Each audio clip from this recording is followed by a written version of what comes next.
6,000 కోట్ల రూపాయలు ఆగం చేసినట కాక దేంట్లో ఛత్తీస్గఢ్తో చేసుకున్నటువంటి కరెంటు ఒప్పందంలా మొత్తం ఆగమాగం చేసి కూస్తున్నాడు. మళ్ళీ ఏమంటుండంటే ఇక నేను అట్లనా ఇట్లనా అని చెప్పేసి ఇక ఆమెతోటి ఇంకా రాతలు రాపిస్తున్నాడు. ఇంకేం రాతలో ఏం కథనో అర్థమవుతలేదు కానీ మొత్తం మీద అది కథ నడుస్తున్నది. అయితే ఇక మరోవైపు ఈ 6,000 కోట్ల రూపాయలు కరెంటుకి ఎట్లయితే తర్వాత ఇంకా అంటాడు ఇంకా కమిషన్ చైర్మన్గా మీరు కొనసాగే అర్హత లేదు అని చెప్పేసి రకరకాలుగా ఇది పంచాయతీ చెప్తున్న పెద్ద మనిషికి నీకు పంచాయతీ చెప్పే అర్హత లేదని చెప్పేసి చెప్పినట్టుగా ఉన్నది కథ. కాబట్టి ఇదో కథ ఎట్లయితే తర్వాత జాబ్ క్యాలెండర్ అంటే నిరుద్యోగులు చాలా కాలంగా దశాబ్దాల తరబడి ఎదురు చూస్తున్నటువంటి జాబ్ క్యాలెండర్కి సంబంధించి ప్రభుత్వం ఒక కీలకమైనటువంటి ప్రకటన విడుదల చేసింది. ఏ సంవత్సరం ఏవైతే ఖాళీలు ఉంటాయో ఆ సంవత్సరానికి సంబంధించినటువంటి ఖాళీలను ఆ ఏడాదే నింపాలని చెప్పేసి ప్రభుత్వం భావిస్తూ ఉంది. అందులో జాబ్ క్యాలెండర్ విడుదల చేస్తున్నట్టుగా కూడా క్లియర్గా చెప్తా ఉంది. మంత్రి నిన్న శ్రీధర్ బాబు చెప్పిండు. ఇక మరోవైపు ఇక టీచర్ల అది పదోన్నతులకు సంబంధించి కాక చాలా కాలం 10 ఏళ్ల పాటు చెప్పుకుంటూ వచ్చిండు. ఆఖరికి వస్తే టీచర్ల గురించి కనీసం పట్టించుకోలే. అంటే అది భాషా పండితులకు మంచిగా పదోన్నతులు కల్పిస్తాం, తర్వాత వాళ్ళకు కూడా అట్లా చేస్తాం ఇట్లా చేస్తాం అన్నాడు. తర్వాత పీఈటీలకు సంబంధించిన అందరికీ అన్నాడు, ఆగం చేసిండు, సపరేట్ కూర్చున్నాడు. తర్వాత పీఆర్సీ నివేదిక ఇస్తే ఆ నివేదికలో అంశాలు కూడా పక్కకు పెట్టేసి ఆగమాగం చేసిండు. కాబట్టి ఇప్పుడు పదోన్నతులు కూడా కొనసాగుతూ ఉన్నాయి. 10,000 మంది టీచర్లు ఇప్పుడు పదోన్నతులు జరిగినాయి. అందులో 4,500 మంది భాషా పండితులు పదోన్నతులు పొందినరు. తర్వాత ఇక్కడ పీఈటీలు కూడా తర్వాత అందరు టీచర్లందరూ కూడా చాలామందికి అవకాశాలు లభించినాయి. మరోవైపు అక్కడ పశ్చిమ బెంగాల్లో జరిగినటువంటి రైలు ప్రమాదం అంటే గూడ్స్ రైలు వేగంగా వచ్చిందంటే వేగంగా వచ్చి ఆడ రెడ్ సిగ్నల్ పడ్డా కానీ ఆపకుంటే అట్నే వెళ్ళిపోయి డైరెక్ట్గా గట్టిగా ఢీకొట్టే కాంచనజంగా అనే ఎక్స్ప్రెస్ను ఢీకొట్టింది. అందులో ఉన్నటువంటి 9 మంది చనిపోయినరు. ఇంకా 45 మందికి తీవ్రంగా గాయాలైనాయంట. పాపం దారుణమైనటువంటి పరిస్థితిలో ఉంది. ఇంకా చాలా విషయాలు ఉన్నాయి, మనం మాట్లాడుకోవాలి. కాక గురించి కూడా మాట్లాడుకోవాలి. తర్వాత ఇంకా చాలా విషయాలు మనం చర్చించుకోవాల్సి ఉంది.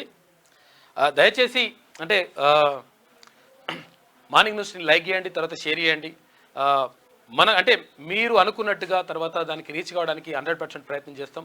తర్వాత మల్లన్న కూడా తీన్మన్ మల్లన్న కూడా అప్పుడప్పుడు అంటే మార్నింగ్ న్యూస్లో ఉంటారు. కాబట్టి దయచేసి మీ ఆదరాభిమానాలు ఇట్లనే కొనసాగాలని చెప్పేసి మనస్ఫూర్తిగా కోరుకుంటా ఉన్నాం.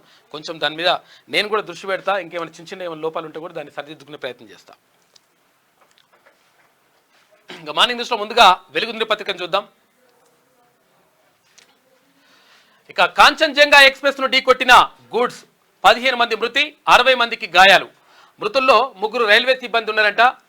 బెంగాల్లోని డార్జిలింగ్ జిల్లాలో ప్రమాదం జరిగింది. రెడ్ సిగ్నల్ పట్టించుకోకుండా ముందుకెళ్లిన గూడ్స్ రైలు లోకో పైలట్ అయితే వెనుక నుంచి ఎక్స్ప్రెస్ ట్రైను ఢీకొట్టడంతో గాల్లోకి లేచిన భోగి చూసుకోరు ఒకసారి గట్టి ఇట్లా గుద్దితే ఇట్లా పైకి లేచింది. మొత్తం ఇట్లా లేచిన భోగి అందులో పార్సిల్స్ మాత్రమే ఉండడంతో పెను ప్రమాదం తప్పింది. ఒకవేళ నిజంగా అందులో ప్రయాణికులే ఉండింటే మాత్రం చాలామంది చనిపోయేటువంటి ఒక దుర్ఘటన చోటు చేసుకునేది. అయినప్పటికీ 9 మంది చనిపోయినట్టే, ఇంకా 15 మంది చనిపోయినారు, ఇంకా 60 మందికి తీవ్రమైనటువంటి గాయాలైనాయి. దురదృష్టకర ఘటన చోటు చేసుకుంది.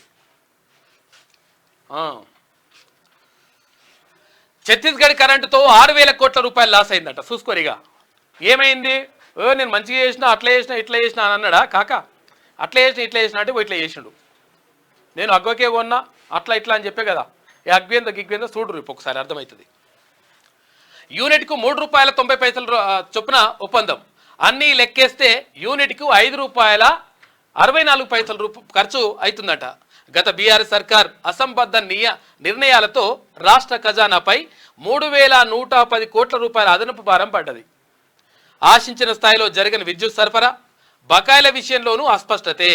ఇక జ్యుడిషియల్ ఎంక్వైరీలో తవ్విన కొద్దీ అక్రమాలు బయటపడుతున్నాయట. ఈ అక్రమాలు బయటపడతాయి అని చెప్పేసి కాక ఏం చేసిండంటే అట్టెట్లయితుంది ఇట్టెట్లయితుంది దిగిపో ఇగో ఇట్లా అన్ని కోతలన్నీ కోసిండు. ఊకుంటారా వాళ్ళు? బరాబర్ ఎంక్వైరీ జరుగుతున్నది, నడుస్తుంది కథ అంతా కూడా. ఛత్తీస్గఢ్తో గత బీఆర్ఎస్ ప్రభుత్వం చేసుకున్న విద్యుత్ ఒప్పందం వల్ల తెలంగాణ తీవ్రంగా నష్టపోయింది. తక్కువ రేటుకే కరెంటు కొంటున్నట్లు అగ్రిమెంట్లో చూపినప్పటికీ వాస్తవ పరిస్థితులు అందుకు భిన్నంగా ఉన్నాయి. ఒప్పందం ప్రకారం ఒక్కో యూనిట్కి ధర ₹3.95 చెప్పగా అన్నీ లెక్కేస్తే యూనిట్ ఖర్చు ₹5.64కు చేరింది. దీంతో గత సర్కార్ ఈ లెక్కను దాచి ప్రజల్ని మభ్యపెట్టినట్లు స్పష్టమవుతోంది. గత ప్రభుత్వ అసంబద్ధ నిర్ణయాలతో రాష్ట్రానికి ఏకంగా 6,000 కోట్ల రూపాయలకు పైగా నష్టం వాటిల్లింది. తాజాగా ఛత్తీస్గఢ్ విద్యుత్ కొనుగోళ్లపై కాంగ్రెస్ సర్కార్ జ్యుడిషియల్ కమిషన్ వేయడంతో ఎంక్వైరీలో భాగంగా తవ్విన కొద్దీ అనేక అక్రమాలు అంశాలు వెలుగులోకి వస్తున్నాయి. ఇక బకాయిల లెక్క తేలాలే. కరెంటును ఒకవైపు ఎక్కువ ధరకు కొని తక్కువ అని చెప్పుకున్న బీఆర్ఎస్ ప్రభుత్వం బకాయిల లెక్క సైతం తేల్చలేకపోయింది. దీంతో ఈ విషయంలో రెండు రాష్ట్రాల మధ్య వివాదం కొనసాగుతున్నది. అసలు యాక్చువల్గా వాళ్ళు ఏం చెప్తున్నారు, తెలంగాణ ఏం చెప్తుంది, ఇప్పుడు వీళ్ళ కాకేం చెప్పిందంటే 1,081 కోట్ల రూపాయల బకాయిలు ఉన్నట్లు తెలంగాణ చెప్తుండగా తమకు ఇంకా 1,715 కోట్ల రూపాయలు రావాల్సి ఉందని ఛత్తీస్గఢ్ విద్యుత్ సంస్థలు లెక్క చూపిస్తున్నాయి. ఈ వివాదంపై ఛత్తీస్గఢ్ ఇప్పటికే ఎలక్ట్రిసిటీ అప్లేట్ ట్రిబ్యునల్కు ఫిర్యాదు చేసింది. వాస్తవానికి తెలంగాణకు ఛత్తీస్గఢ్ విద్యుత్తు 2017 చివరి నుంచి అందుబాటులోకి వచ్చింది. కానీ ఏ రోజు కూడా అక్కడి నుంచి 1000 మెగావాట్ల కరెంట్ సాఫీగా రాలేదని తెలుస్తోంది. దీంతో తెలంగాణ డిస్కంలు బహిరంగ మార్కెట్లో విద్యుత్ కొనుగోలు చేయాల్సిన పరిస్థితి వచ్చింది. ఫలితంగా 2017 నుంచి 2022 వరకు 2,083 కోట్ల రూపాయల అదనపు భారం పడింది. కాగా 2022 ఏప్రిల్ నుంచి ఈ విద్యుత్ సరఫరా నిలిచిపోయింది. అవగాహన లేని ఒప్పందాలతో మరింత నష్టం. అవగాహన ఉన్నా కానీ అది పక్కకు పెట్టేసి కమిషన్ ఎంత వస్తుంది, పైసలు ఎంత వస్తాయి, ఏం కథ అనేది లెక్కలు వేసుకుంటే ఇట్లా జరుగుతున్నట్లు లెక్క. ఛత్తీస్గఢ్ నుంచి విద్యుత్తును తెచ్చుకునేందుకు గత బీఆర్ఎస్ సర్కార్ పవర్ గ్రిడ్ కార్పొరేషన్తో 1000 మెగావాట్ల సరఫరాకు కారిడార్ బుక్ చేసింది. ఈ కారిడార్ కూడా రాష్ట్రంలోని విద్యుత్ సంస్థల కొంప ముంచింది. బుకింగ్ అగ్రిమెంట్ ప్రకారం విద్యుత్ తెచ్చుకోకపోయినా PGCILకు సరఫరా ఛార్జీలు చెల్లించాల్సిందే. చూసిరు కదా. దీంతో కరెంట్ తెచ్చుకోకున్నా అదనంగా 638 కోట్ల రూపాయల ఛార్జీలు చెల్లించారు. దీనికి తోడు గత ప్రభుత్వం నిర్వాకంతో కారిడార్ల బుకింగ్ పేరిట మరింత నష్టం వాటిల్లింది. చూసిరు కదా. ఏమని చెప్తున్నాడు కాక, ఎప్పుడేమో ₹3.90కే మేము కరెంటు కొన్నామని చెప్తున్నాడు. కానీ అవన్నీ మొత్తం అసలు కథ లెక్కలన్నీ బయటకేస్తే ₹5.64 అవుతుంది ఒక యూనిట్ ధర. చూసుకోరిగా డబుల్ రేట్, దాదాపు డబుల్ రేట్ అవుతుంది కథ. ₹3.90 చెప్తే ₹5.64 అవుతుంది, జర అటు ఇటు. అయితే దీంతో మొత్తం కూడా ఆగమాగం చేసి నష్టం చేసి తర్వాత ఇంకోటి ఏంటంటే ఎవరన్నా మేము కరెంటు వాడుకుంటే ఆ వాడుకున్న దానికి బిల్లు కడతామని చెప్తారు ఎవరన్నా. కానీ మేము కరెంటు వాడుకున్నా వాడుకోకపోయినా కానీ 1000 యూనిట్లకు మేము బిల్లు కడతామని 1000 మెగావాట్లకు బిల్లు కడతామని చెప్పేసిండు కాక. అట్లా ఇప్పుడు మేము 1,083 కోట్ల రూపాయలు 81 కోట్ల రూపాయలు ఇచ్చేందని తెలంగాణ చెప్తుంటే 1,715 కోట్ల రూపాయలు రావాలని చెప్పేసి వాళ్ళు అక్కడ పోయినరు, ట్రిబ్యునల్కి పోయారు. అంటే కాక వేసినటువంటి ఆగం ఇట్లున్నది. తర్వాత ఇంకోటి ఏంటంటే ఇది కావాలని చేసినటువంటిదే అని చెప్పేసి కొంతమంది నిపుణులు అంటా ఉన్నారు. ఎందుకంటే వాళ్ళ కమిషన్లు రావాలంటే తక్కువ ధరది ఎక్కువ ధరకు కొంటే ఆ ఎక్కువ ధరలో ఉన్నటువంటి దానికి ఇలా కమిషన్లు వస్తాయి అన్నట్టు. ఆ కమిషన్ల కోసం ఎంత కూడా నాశనం చేసి తెలంగాణ ప్రజల సొత్తును మొత్తం కూడా విధ్వంసం చేసినటువంటి దుర్మార్గపు చర్య గతంలో జరిగింది. ఇది చెప్తుంటే కాకకు నచ్చలేదు. ఏమవుతుందంటే అట్లనా అది మీ కమిషన్గా చైర్మన్గా కొనసాగొద్దు, అట్లా ఇట్లా దిగిపో అని చెప్తున్నాడు. ఇక దిగిపో అని గట్లున్నది కథ. ఇక చెప్పింది ఒకటి జరిగింది మరొకటి. కాక ఏదైనా గట్ల ఉంటుంది కదా లెక్క. ఛత్తీస్గఢ్ నుంచి తెలంగాణ ఇప్పటి వరకు 17,996 మిలియన్ యూనిట్ల కరెంటు కొన్నది. ఇందుకోసం ఇప్పటి వరకు 7,719 కోట్ల రూపాయలు చెల్లింపులు చేసింది. ఛత్తీస్గఢ్కు ఇంకా 1,081 కోట్ల రూపాయల బకాయిలు చెల్లించాల్సి ఉందని తెలంగాణ సర్కార్ లెక్క తేల్చింది. దీనికి తోడు ట్రాన్స్మిషన్ లైన్ ఛార్జీలు 1,362 కోట్ల రూపాయలు అయ్యాయి.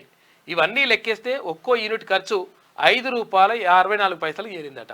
ఈ మూడు అంశాలను చూసినా రాష్ట్ర ఖజానాపై దాదాపు 3,110 కోట్ల రూపాయల అదనపు భారం పడినట్టుగా స్పష్టమవుతుంది. చూసుకోరిగా 3,000 ఓన్లీ ఈ మూడింటి లెక్కేస్తేనే మొత్తం లెక్కేస్తే అసలు యాక్చువల్గా 6,000 కోట్ల రూపాయలు ఖతం చేసిండు. 6,000 కోట్ల రూపాయలు లాజ్ చేసి పెట్టిండు కాక.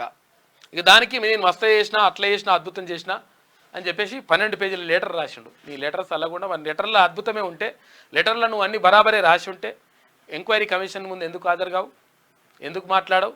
ఎందుకనంటే నీ కథ అంతా తేల్చేస్తారు వాళ్ళు. జస్టిస్ ఎల్ నరసింహారెడ్డి గారు తక్కువ ఆయన ఏం కాదు. అద్భుతమైనటువంటి మేధా సంపత్తి ఉన్నటువంటి వ్యక్తి ఆయన. న్యాయశాస్త్రంలో మంచి కోవిదుడు ఆయన. పాట్నా హైకోర్టుకి చీఫ్ జస్టిస్గా పనిచేసిండు, హైకోర్టు జస్టిస్గా అంటే న్యాయమూర్తిగా పనిచేసిండు రకరకాలుగా. తర్వాత ఇక్కడ హైదరాబాద్ సెంట్రల్ యూనివర్సిటీకి వైస్ ఛాన్సలర్గా పనిచేసిండు. అటువంటి వ్యక్తిని పట్టుకొని నీకు తెలియదు దిగిపో అంటుండు. ఈయన తెలుస్తుంది, ఇక మొత్తం తెలుస్తారు. ఆయన మామూలుడేం కాదు, ఆయన పని అవుతుంది. ఇక ఈ ఏడాది నుంచే జాబ్ క్యాలెండర్. చాలా మంది నిరుద్యోగులు చాలా కాలంగా మనం ఎదురు చూస్తూ ఉన్నాము. నిజంగా కూడా అంటే నిరుద్యోగుల కోసం మనం చాలా మాట్లాడినాం. తర్వాత నిజంగా నిరుద్యోగులు అన్యాయానికి గురైనరు ఈ 10 ఏళ్ల కాలంలోనే కాదు, గత 20 సంవత్సరాలుగా నిరుద్యోగులు 2 తరాలు నాశనం అయిపోయినాయి. కారణం ఏంటి అంటే, అప్పుడు ఉద్యమం పేరుతోటి మేము మా రాష్ట్రం మాకు సాకారం అయితే, మాకు మా ఉద్యోగాలు వస్తే మా జీవితాలు బాగుపడతాయి, మా కుటుంబాలు బాగుపడతాయి అని చెప్పేసి అప్పుడు అనుకొని పరీక్ష పెడితే కూడా పరీక్ష హాల్లో పేపర్లు ఇంపేసి గ్రూప్ 1 గ్రూప్ 2 ఎగ్జామ్ పేపర్లు ఇంపేసి వచ్చేసినటువంటి పరిస్థితి. ఆ తర్వాత మరి కాక అధికారంలోకి వచ్చిన తర్వాత బీఆర్ఎస్ ప్రభుత్వాన్ని టీఆర్ఎస్ ప్రభుత్వాన్ని మన అధికారంలోకి తీసుకొస్తే లాస్ట్కి వస్తే నిరుద్యోగులు నిండా ముంచిండు కాక.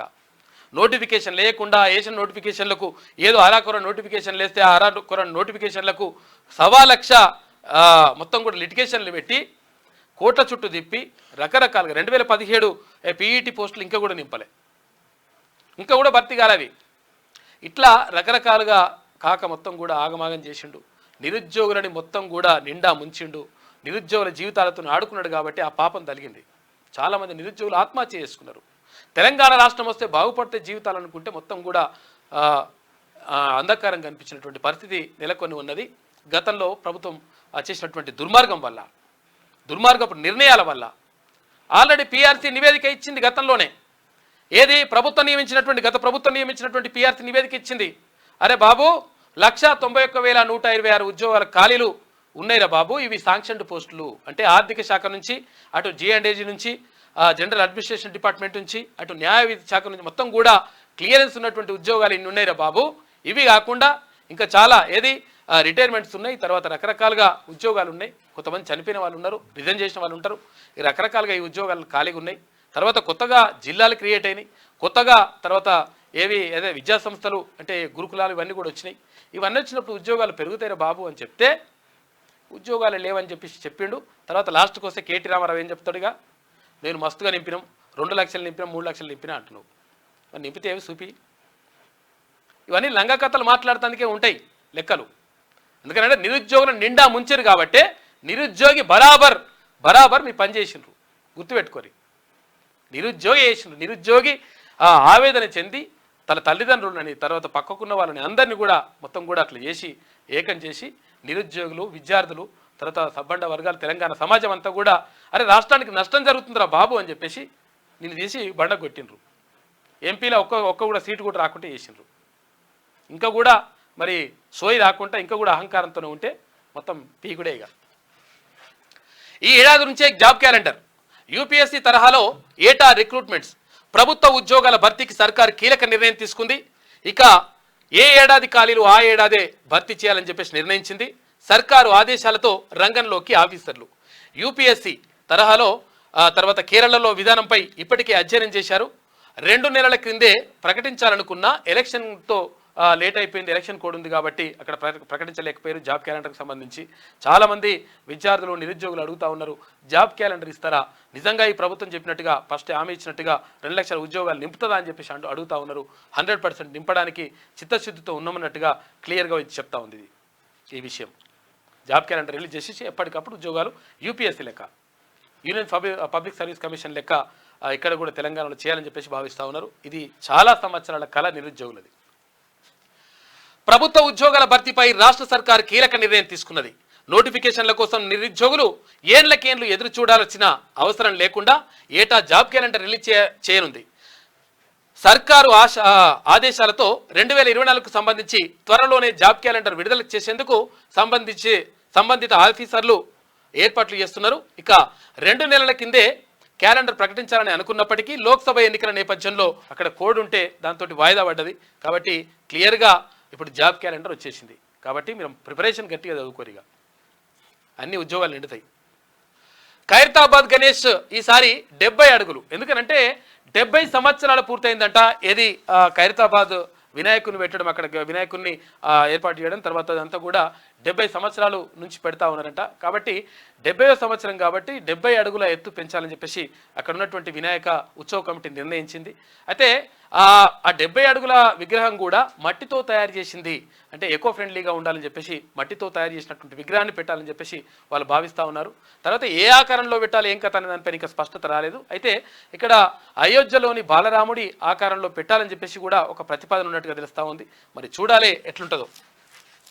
విగ్రహ తయారీకి కర్ర పూజ నిన్న పూర్తయింది. ఖైరతాబాద్ గణేష్ విగ్రహ తయారీ ఏర్పాట్లను నిర్వాహకులు ప్రారంభించారు. ఇక విగ్రహ తయారీకి ముందు నిర్జల్ ఏకాదశి రోజున ప్రతి ఏడాది కర్ర పూజ నిర్వహించడం ఆనవాయితీ. అయితే ఈ మేరకు సోమవారం సాయంత్రం తొలి పూజగా స్థానిక ఎమ్మెల్యే దానం నాగేంద్ర ఆధ్వర్యంలో కర్ర పూజ నిర్వహించిన నిన్న. అయితే ఇక్కడ మళ్ళీ ఎకో ఫ్రెండ్లీగా మట్టి విగ్రహాన్ని పెడతారంట ఈసారి. సన్నాల సాగుకు రైతుల మొగ్గు. రాష్ట్ర వ్యాప్తంగా ఊపందుకున్న వరి నార్లు వానాకాలం సీజన్లో పెరగనున్న సాగు అని చెప్పేసి ఒక వార్త కనిపిస్తూ ఉంది. ఇక్కడ ఇక దొడ్డొడ్లు వేస్తుడు, సన్నొడ్లు వేస్తుడు ఇవన్నీ కూడా ఉన్నాయి కదా. సన్నాలకు సన్నొడ్లు వేయాలని చెప్పేసి వాళ్ళు భావిస్తూ ఉన్నారంట. కారణం ఏంటి అంటే 500 రూపాయలు సన్న వడ్లు ఎవరైతే వేస్తారో సన్న వడ్లు వేసిన వాళ్ళకి 500 రూపాయలు బోనస్ ప్రకటించింది క్వింటాలకు రాష్ట్ర ప్రభుత్వం. ఈ నేపథ్యంలో ఇక్కడ సన్న వడ్లకే వేయడానికే మొగ్గు చూపుతా ఉన్నారంట రైతులు. సర్కారు భూముల చుట్టూ ఫెన్సింగ్. రంగారెడ్డి, సంగారెడ్డి జిల్లాలోని విలువైన ల్యాండ్ సంరక్షణకు హెచ్ఎండిఏ నిర్ణయం తీసుకుంది. ఇది మంచి పని అసలు. యాక్చువల్గా ఇటువంటి నిర్ణయం గతంలోనే తీసుకోవాల్సింది. మొత్తం సర్కారు భూమి అంతా కూడా ఆగమాగం చేస్తున్నారు. ఇక్కడ ఏది అక్కడ కుత్బుల్లాపూర్ దగ్గర అక్కడిక్కడ మొత్తం ఎక్కడ భూములు ఉంటే అక్కడ భూములు కథం చేసి పడేస్తారు. మొత్తం వాటిని కబ్జా చేస్తుంటే అధికారులు కొంతమంది ఉన్నారు. ఇప్పుడు ఈ కీసరా ఎంఆర్ఓ ఉన్నాడు. అరే కాడ నాగారం దగ్గర మొత్తం ల్యాండ్ అంతా కూడా కబ్జా చేసేసి మొత్తం నాగమాగం వేస్తూ ఉన్నారు. తర్వాత ఏంది శ్రీ సాయినగర్ కాలనీ పేరుతోటి వేరే కబ్జాదారులు వచ్చేసి అక్కడ భూమిని కబ్జా పెట్టేసి 80 గజాలకు 8 లక్షల రూపాయలకి 80 గజాలని చెప్పేసి అమ్ముతున్నారు. అరే ప్రభుత్వ భూమి అది, దాన్ని రక్షించాలని చెప్పేసి ఆయన కీసర్ ఎంఆర్ఓకి చెప్తే ఆయన కనీసం పట్టించుకుంటలేడు. అలా లీడర్లు ఉన్నారు, బీడర్లు ఉన్నారని చెప్తున్నాడు ఆయన. ఇటువంటి కథలు చేసి అట్లా కమిషన్లు కొట్టి ఆగమాగం చేసి దీనివల్ల మొత్తం నష్టం జరుగుతూ ఉంది. కాబట్టి ఇట్లా పెన్షన్ చేయాలని చెప్పేసి ప్రభుత్వం నిర్ణయించింది. నిజంగా ఒక మంచి పరిణామం ఇది. భూముల చుట్టూ కంచెలు, ప్లాంటేషన్కు అధికారుల సన్నాహాలు. గత ప్రభుత్వ హయాంలో రాజకీయ అండతో కబ్జాలు చేస్తూ ఉన్నారంట. రాష్ట్ర సర్కార్ ఆదేశాలతో ప్రభుత్వ భూముల పర్యవేక్షణకు హైదరాబాద్ మెట్రోపాలిటన్ డెవలప్మెంట్ అథారిటీ అధికారులు కసరత్తు ప్రారంభించారు. ఆయా భూముల చుట్టూ ఫెన్సింగ్ ఏర్పాటు చేసి లోపల ప్లాంటేషన్ చేయాలని నిర్ణయించారు. ఇనుప కంచె ఏర్పాటు చేయగానే అర్బన్ ఫారెస్ట్రీ కింద మొక్కలు నాటేందుకు అటవీ శాఖ అధికారులు రెడీ అవుతున్నారంట. దీనికి సంబంధించి మొత్తం కూడా భూములు కాపాడాలి. నిజంగా కూడా ఇటువంటి చర్య చేపట్టాలి. ఇది చాలా మంచిది.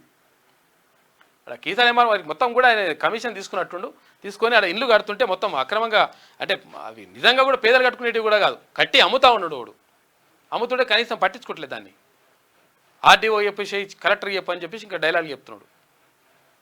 చూద్దాం మరి అందరికి చెప్పి.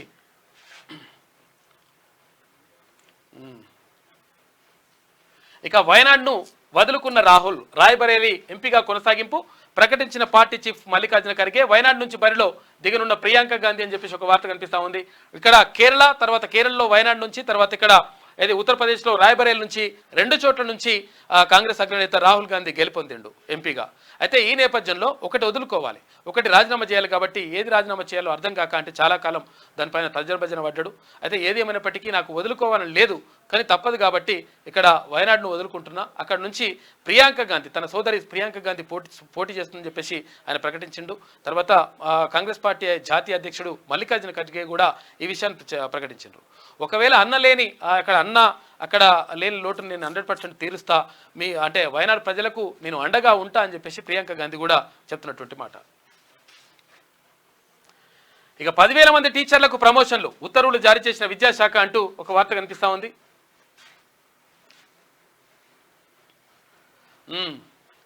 28 మంది ఐపీఎస్లు బదిలీ. రాష్ట్రంలో ఐపీఎస్ల బదిలీలు మొదలయ్యాయి. 28 మంది ఐపీఎస్ అధికారులను ట్రాన్స్ఫర్ చేస్తూ సిఎస్ శాంతకుమారి సోమవారం ఉత్తర్వులు జారీ చేశారు. జిల్లా యూనిట్ల అధికారులతో పాటు అటు హైదరాబాద్ సిటీలో ఖాళీగా ఉన్న పోస్టులను కూడా భర్తీ చేశారు అని చెప్పేసి ఒక వార్త. 28 మంది ఐపీఎస్లను బదిలీ చేసిండ్రట. నేను మొన్న 20 మంది ఐఏఎస్ ఆఫీసర్లను బదిలీ చేసిండ్రు కలెక్టర్లని, ఇప్పుడు ఐపీఎస్ ఆఫీసర్లు. అణ్వాయుధాలు పెరుగుతున్నాయి, ప్రపంచవ్యాప్తంగా అణ్వాయుధాల సంఖ్య పెరుగుతున్నదని, ప్రయోగానికి 2000కు పైగా న్యూక్లియర్ వెపన్స్ ఉన్నాయని సిప్రి అనే సంస్థ హెచ్చరించింది. ప్రపంచంలో వివిధ దేశాల మధ్య యుద్ధం జరుగుతున్న క్రమంలో అణ్వాయుధ ప్రయోగ ముప్పు పెరిగిందని ఆందోళన వ్యక్తం చేసింది. మొత్తం బాంబులు తయారు చేసుకుంటారట, బాంబులు తయారు చేసుకొని ప్రయోగాలు చేద్దామని చెప్పి చూస్తూ ఉన్నారంట. ఇట్లా చూస్తే ఇది 3వ ప్రపంచ యుద్ధమా, మొత్తం కూడా విధ్వంసం జరిగిపోతుంది నాయన. పరిస్థితి అంతా కూడా ఆగమాగం ఉంటుంది. ఇవి ఎప్పుడైనా కానీ బాంబులు అనేటువంటివి నష్టమే చేస్తామని చెప్పి చెప్తా ఉన్నారు. మరి చూడాలి ఏం జరుగుతుందో. లేకపోతేనేమో ఎదుటోడు ఇనడా, వాడు వద్దురా అంటే కూడా మళ్ళీ వస్తూ ఉంటాడు. అటువంటప్పుడు ఇవి అణ్వాయుధాలు అవసరమవుతుంటాయి. ఇక స్టేజీపై ఫ్రీజ్ అయిన అమెరికా ప్రెసిడెంట్ జో బైడెన్ మరోసారి వింతగా ప్రవర్తించారు. స్టేజీపై కొన్ని క్షణాల పాటు ఫ్రీజ్ అయిపోయారు. ఎటు కదలకుండా అలాగే నిల్చుండిపోయారు. గమనించిన మాజీ ప్రెసిడెంట్ బరాక్ ఒబామా వెంటనే బైడెన్ చేయి పట్టుకొని అక్కడి నుంచి తీసుకెళ్ళినట. మొత్తం ఇట్లా అయిపోయినాడ స్టాచ్యూలెక్ ఇట్లా. అరే మరి ఉన్నాడా పోయినా అని చెప్పేసి మళ్ళా మాజీ అధ్యక్షుడు ఒబామా వెండి ఇట్లా గుంజుకొచ్చినట. హైదరాబాద్లో దంచి కొట్టిన వాన, ఈదురుగాలులు, ఉరుములతో భారీ వర్షం వచ్చింది నిన్న. ఇక గోల్కొండలో విరిగిపడిన 200 ఏళ్ల నాటి చెట్టు ఇరిగిపడ్డదట. రోడ్లపై నీరు చేరడంతో భారీగా ట్రాఫిక్ జామ్. అత్యధికంగా గోల్కొండలో 5.80 సెంటీమీటర్ల వాన. ఉన్నతాధికారులతో మంత్రి పొన్నం టెలికాన్ఫరెన్స్ నిర్వహించారు. హైదరాబాద్లో సోమవారం ఉరుములు మెరుపులతో భారీ వర్షం కురిసింది. పలు ప్రాంతాల్లో చెట్లు విరిగిపడ్డాయి. గోల్కొండలోని ఎండి లైన్స్లో దాదాపు 200 ఏళ్ల నాటి చెట్టు విరిగిపడింది. ఈ ఘటనలో ఓ వ్యక్తికి గాయాలు కాగా 4 బైకులు ధ్వంసమయ్యాయి. మధ్యాహ్నం నుంచే హైదరాబాద్ సిటీలోని పలు చోట్ల వర్షం ప్రారంభమైంది. సాయంత్రం 4 గంటల సమయంలో కురిసిన భారీ వర్షానికి లోతట్టు ప్రాంతాలు జలమయమైపోయినాయి. అయితే ఇక్కడ మీరు అధికారులు అప్రమత్తంగా ఉండండి అని చెప్పేసి ఇక్కడ మంత్రి పొన్నం ప్రభాకర్ అంటా ఉన్నారు. అయితే ఇక్కడ ఇన్ఛార్జ్ మంత్రిగా ఉన్నాడు కాబట్టి, జిల్లా ఇన్ఛార్జ్ మంత్రిగా ఉన్నాడు కాబట్టి ఆయన చెప్తా ఉన్నాడు, అప్రమత్తంగా ఉండండి. తర్వాత ఎక్కడైతే ముందస్తు జాగ్రత్తలు తీసుకోండి, లేకపోతే అక్కడ లోతట్టు ప్రాంతాల్లో ఉన్నటువంటి ప్రజలకు ముప్పు జరుగుతుంది అని చెప్పేసి పదే చెప్తా ఉన్నాడు. మరి అధికారులు దానిపైన దృష్టి పెడితే బాగుంటుంది. సోమవారం కురిసిన వానకు అమీర్పేటలోని రోడ్డుపై నిలిచిన నీళ్లు అని చెప్పేసి ఇక్కడ చిత్రాన్ని చూసుకోవచ్చు. ఇక తీన్మార్ చూసుకుంటే ఆ ఎలన్ మాస్క్ను లైన్లో పెట్టు, వచ్చే ఎన్నికలకు పనికొస్తాడేమో చూసుకో. ఈవీఎంలు యాక్ట్ చేయొచ్చు అని చెప్పి ఎలన్ మాస్క్ అంటే ఆయన లైన్లో పెట్టి మంచిగా పనికొస్తాడేమో చూడంటారు అంటారట రాజకీయ నాయకుడు. ఎందుకంటే హ్యాక్ చేస్తే ఎట్లంటే అట్లా వేయొచ్చు అన్నట్టుగా. ఇది వెలుగు దినపత్రికలో ఉన్నటువంటి ప్రధాన కథనాలు. అయితే ఒకసారి ఆంధ్రజ్యోతి చూద్దాం. రాయ్ బరేలీకే రాహుల్ సై, వయనాడును వదులుకోవాలని నిర్ణయం.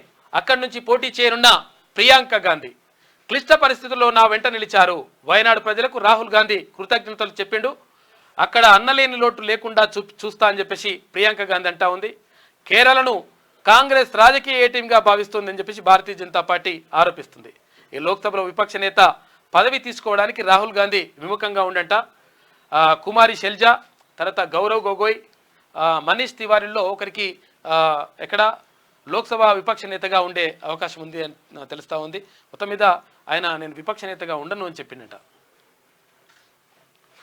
ఇక ఛత్తీస్గఢ్ కరెంటుతో 6,000 కోట్ల రూపాయల భారం. తెలంగాణ విద్యుత్ సంస్థలపై మోయలేని బరువు పడిందన్న ప్రభుత్వ వర్గాలు. యూనిట్ ధర ₹3.90 మాత్రమేనని లెక్కలు. ఇక ట్రాన్స్మిషన్ లైన్ ఛార్జీలు కలిపి తడిసి మోపెడైనవి. యూనిట్కు ₹5.64 ఖర్చు అవుతున్నట్లు అంచనా వేస్తూ ఉన్నారు. విద్యుత్ కారిడార్ బుకింగ్తో అదనపు నష్టం. బుకింగ్ను రద్దు చేసుకున్నందుకు పరిహారం. ఇక విద్యుత్ ఒప్పందానికి ఆమోదం తెలపని ఈఆర్సీ అని చెప్పేసి ఒక వార్త కనిపిస్తూ ఉంది.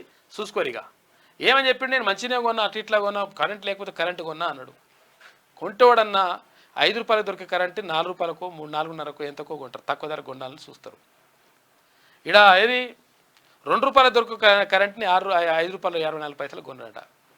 ఇక ఈయన నేను మంచిగా చేసిన, మొత్తం సంస్కరణలు తీసుకొచ్చిన, మొత్తం అద్భుతం చేసిన అంటున్నాడు. చూసుకో. బీఆర్ఎస్ సర్కార్ హయాంలో ఛత్తీస్గఢ్ నుంచి విద్యుత్ కొనుగోలు చేయడం ద్వారా తెలంగాణ విద్యుత్ సంస్థలపై పెనుభారం పడిందని ప్రభుత్వ వర్గాలు పేర్కొంటున్నాయి. ఈ నిర్ణయంతో సుమారు 6,000 కోట్ల రూపాయల మేర ఆర్థిక భారం పడినట్లు అంచనా వేశాయి. ఒప్పందం ప్రకారం యూనిట్ ధర ₹3.90 మాత్రమే చెబుతున్నప్పటికీ ఛత్తీస్గఢ్ నుంచి విద్యుత్ తెలంగాణకు చేరేటప్పటికీ అయిన ఖర్చుతో కలిపి ఆ ధర భారీగా పెరిగిపోతుందని అంటున్నారు. ఆ రాష్ట్రం నుంచి తెలంగాణ ఇప్పటి వరకు 17,996 మిలియన్ యూనిట్ల విద్యుత్తును కొనుగోలు చేసింది. ఇందుకోసం 7,719 కోట్ల రూపాయలు చెల్లించింది. అయితే ఇంకా చెల్లించాల్సిన బకాయిలు 1,081 కోట్ల రూపాయలు ఉన్నాయి. దీంతో పాటు ట్రాన్స్మిషన్ లైన్ ఛార్జీలు అంట 1,360 కోట్ల రూపాయలు అయినాయంట. మొత్తం తడిసి మోపెడైపోయింది. 6,000 కోట్ల రూపాయలు అప్పు చేసి మొత్తం కూడా ఎక్కువ అదనంగా కట్టేసి మన మీద పెట్టిండు కాక. ఇంకా నేను మంచిగా చేసిన అంటుండు. 9-12 పేజీల లేఖ రాసిండు లెటర్. ఇక ఆయన ప్రేమ లేఖ. తొలి ఏకాదశి నుంచి రుణమాఫీ అంట. తొలి ఏకాదశి నుంచి జూలై 17న మొదలుపెట్టి ఆగస్టు దాకా 3 విడతల్లో ప్రక్రియ పూర్తి చేయాలని చెప్పేసి ప్రభుత్వం భావిస్తూ ఉంది. ఐటీ రిటర్నులు దాఖలు చేస్తున్న రైతులు, ఉద్యోగులకు ఇబ్బంది లేదు. ఇక ఆదాయ పన్ను కడుతున్న వారికి మాత్రం మాఫీ లేదు. 4 రోజుల్లో మంత్రివర్గం భేటీ, అందులోనే విధి విధానాలు ఖరారు చేస్తారంట. రుణమాఫీకి 25,000 కోట్ల రూపాయలు అవసరమైతే అని అంచనా వేస్తూ ఉన్నారు. తొలి ఏకాదశి నుంచి రుణమాఫీ చేయాలని చెప్పేసి ప్రభుత్వం భావిస్తూ ఉంది. అక్కడి నుంచి ఇక్కడ ఆగస్టు లోపల మొత్తం కూడా పూర్తి చేయాలని చెప్పేసి భావిస్తూ ఉంది. అందులో 3 విడతలుగా, అంటే ఆగస్టు 15లోగా నేను రుణమాఫీ చేస్తా అని చెప్పేసి ముఖ్యమంత్రి ప్రకటించినటువంటి నేపథ్యంలో దానికి సంబంధించి అవన్నీ కూడా చకచక కార్యక్రమాలన్నీ కొనసాగుతూ ఉన్నాయి. కాంగ్రెస్లోకి గద్వాల ఎమ్మెల్యే కృష్ణమోహన్ రెడ్డి చేరికపై కొనసాగుతున్న చర్చలు. స్థానిక సమీకరణాలపై కసరత్తు అంట. నిర్ణయం తీసుకోలేదన్న బీఆర్ఎస్ ఎమ్మెల్యే. నిర్ణయం తీసుకోలేదంటారు, వచ్చి పడతారు. ఇక ఇట్లుంటుంది. చాలామంది ఉన్నారు, మొత్తం రావడానికి రెడీగా ఉన్నారు. జస్ట్ చర్చలు జరుపుతూ వచ్చేస్తారు. నాకు చెప్పిన వాళ్ళు మస్తు మంది ఉన్నారు. ఇక మళ్ళీ ఎన్నికల మూడ్లోకి బీజేపీ. కేంద్ర మంత్రి కిషన్ రెడ్డికి జమ్మూ కాశ్మీర్ బాధ్యతలు అప్పగించిందట. ఎన్నికల ఇన్ఛార్జిగా అధిష్టానం ప్రకటన. మహారాష్ట్రకు కేంద్ర మంత్రులు భూపేంద్ర యాదవ్, అశ్విని వైష్ణవ్. ఇక హర్యానాకు ధర్మేంద్ర ప్రధాన్, బిప్లవ్.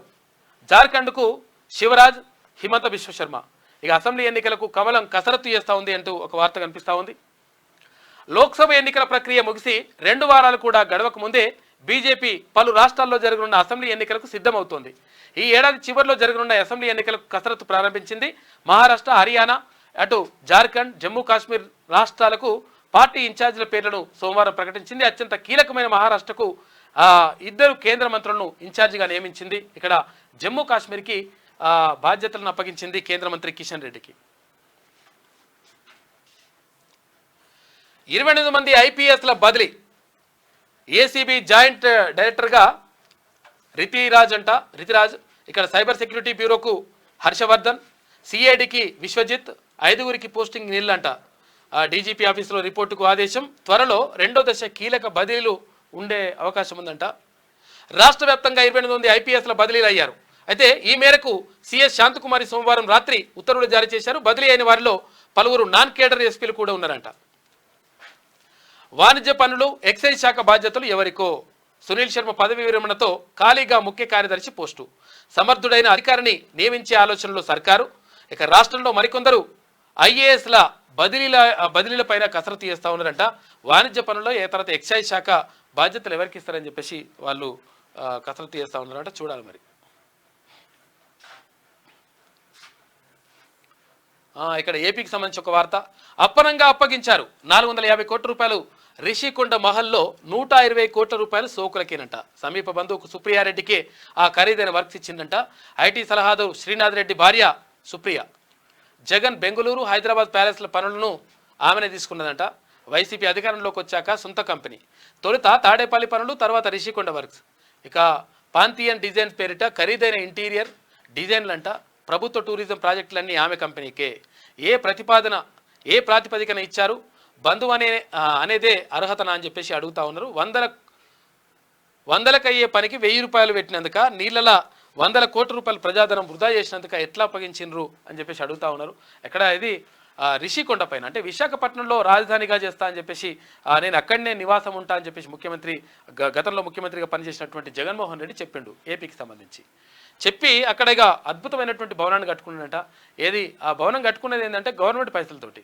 ఏమని చెప్పిండు ఫస్ట్ అంటే, ఇక్కడ పర్యాటకం కోసం మేము ఆ భవనం నిర్మిస్తామని చెప్పిండు. కానీ లాస్ట్కి వస్తే ఏం చేసిండంటే, ఆ భవనం తనకే ఏర్పాటు చేసుకున్నాడట. తనకు, తన బిడ్డకు, తర్వాత భార్య పిల్లలు ఉండడానికి ఎంత పెద్దగా అయితే కథ చేసిండు. అది కూడా సోకులు మొత్తం 100 కోట్ల రూపాయలు ఖర్చు పెట్టేసి కథం చేసిండట.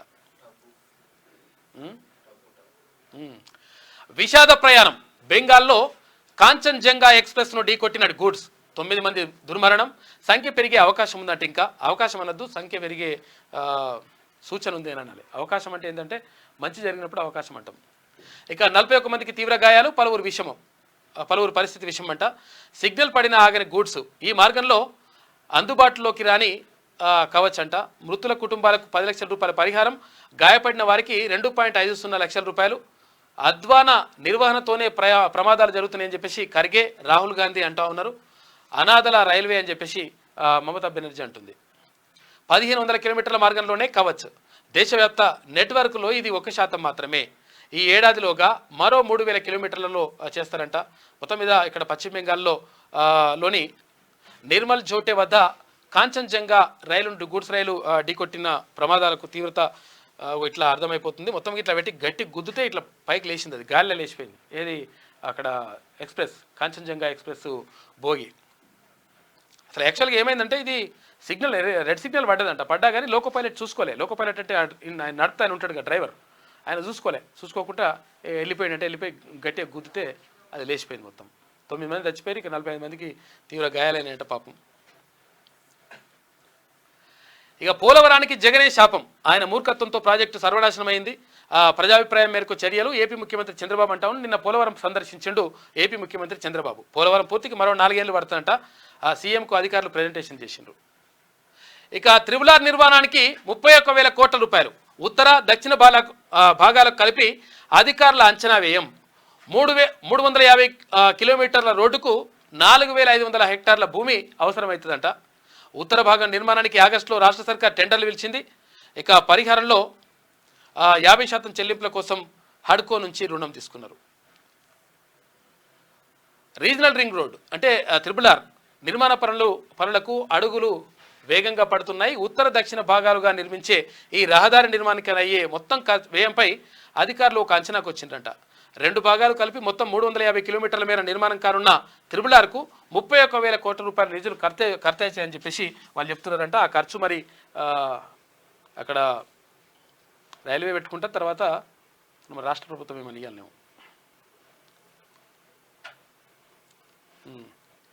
ఇక డీజే డ్రగ్స్ జాకీ మత్తు మందు తీసుకొని పబ్లకు డిస్క్ జాకీ అంట. అతడితో టచ్లో ఉన్న 16 మందికి పరీక్షలు చేసిరట. డీజే మరో 2 డ్రగ్స్ తీసుకున్నట్లు నిర్ధారణ. విద్యా సంస్థల్లో బ్యాగులన్నీ తనిఖీ చేయాల్సిందే. TG NAB director Sandeep Shandilya స్పష్టీకరణ. మంచి నిర్ణయం తీసుకున్నారు సందీప్ షాండిల్య గారు. ఎందుకంటే ఇది చాలా అవసరం. ఎందుకంటే పిల్లల బ్యాగులు చెక్ చేయాలి, అనుమాన పడతారంటే అనుమాన పడడు కాదు, చేయాలి. చేయకపోతే వాడు ఆగమైతే మొత్తం ఓడి చూసుకోవాలి. ఇక్కడ కాలేజీ పిల్లలు కానీ ప్రధానంగా సిటీ సరౌండింగ్లో ఉన్నటువంటి ఏవైతే ఇంజనీరింగ్ కాలేజీలు ఉంటాయో ఆ ఇంజనీరింగ్ కాలేజీలల్లో, తర్వాత ఇప్పుడు ఇంటర్ కాలేజీలు, అన్ని కాలేజీలకు ఈ దొంగలు మోపైనంట, డ్రగ్స్ అమ్ముతూ ఉన్నారు. ఈ పిల్లలు మొత్తం కూడా ఒకవేళ వాటి బారిన పడ్డారనుకో మొత్తం వాళ్ళ జీవితాలు ఆగమవుతాయి. వాళ్ళ జీవితమే కాదు సమాజమే ఆగమవుతుంది. కాబట్టి దీనిపైన ప్రత్యేక దృష్టి పెట్టాలి. ఒక్కరోజే 349 మంది తాగి దొరికిపోయారు. వీరిలో 21 నుంచి 30 ఏళ్ల లోపు వారే ఉన్నారంట అధికంగా. మాదాపూర్లో అత్యధికంగా 74 మంది పట్టివేత. సైబరాబాద్లో డ్రంక్ అండ్ డ్రైవ్ కేసులు నమోదు. గంజాయి అలవాటు చేసి విక్రేతలుగా మార్చి ఏపీకి చెందిన తండ్రి కుమారుల ఘరానా దందనంట. వారితో సహా 12 మంది అరెస్ట్ చేసిండ్రు. పలు పబ్లలో డిస్క్ జాకీ అంటే డీజేగా పనిచేస్తున్న వ్యక్తితో పాటు అతనితో టచ్లో ఉన్న 2 డ్రగ్స్ తీసుకున్నట్టు తేలింది. Telangana anti narcotic bureau director Sandeep Shandilya సోమవారం ఈ వివరాలు వెల్లడించారు. తమకు ఉన్న సమాచారం మేరకు హైదరాబాద్, మాదాపూర్, గచ్చిబౌలిలోని పబ్లకు తరచూ వెళ్లే 16 మందిని పిలిపించామని చెప్పారు. పరీక్షలు చేయగా డీజే మరో 2 కొకైన్ గంజాయి తీసుకున్నట్టుగా తేలిందట. చూసుకోరిగా ఏడిపోతుందో కథ.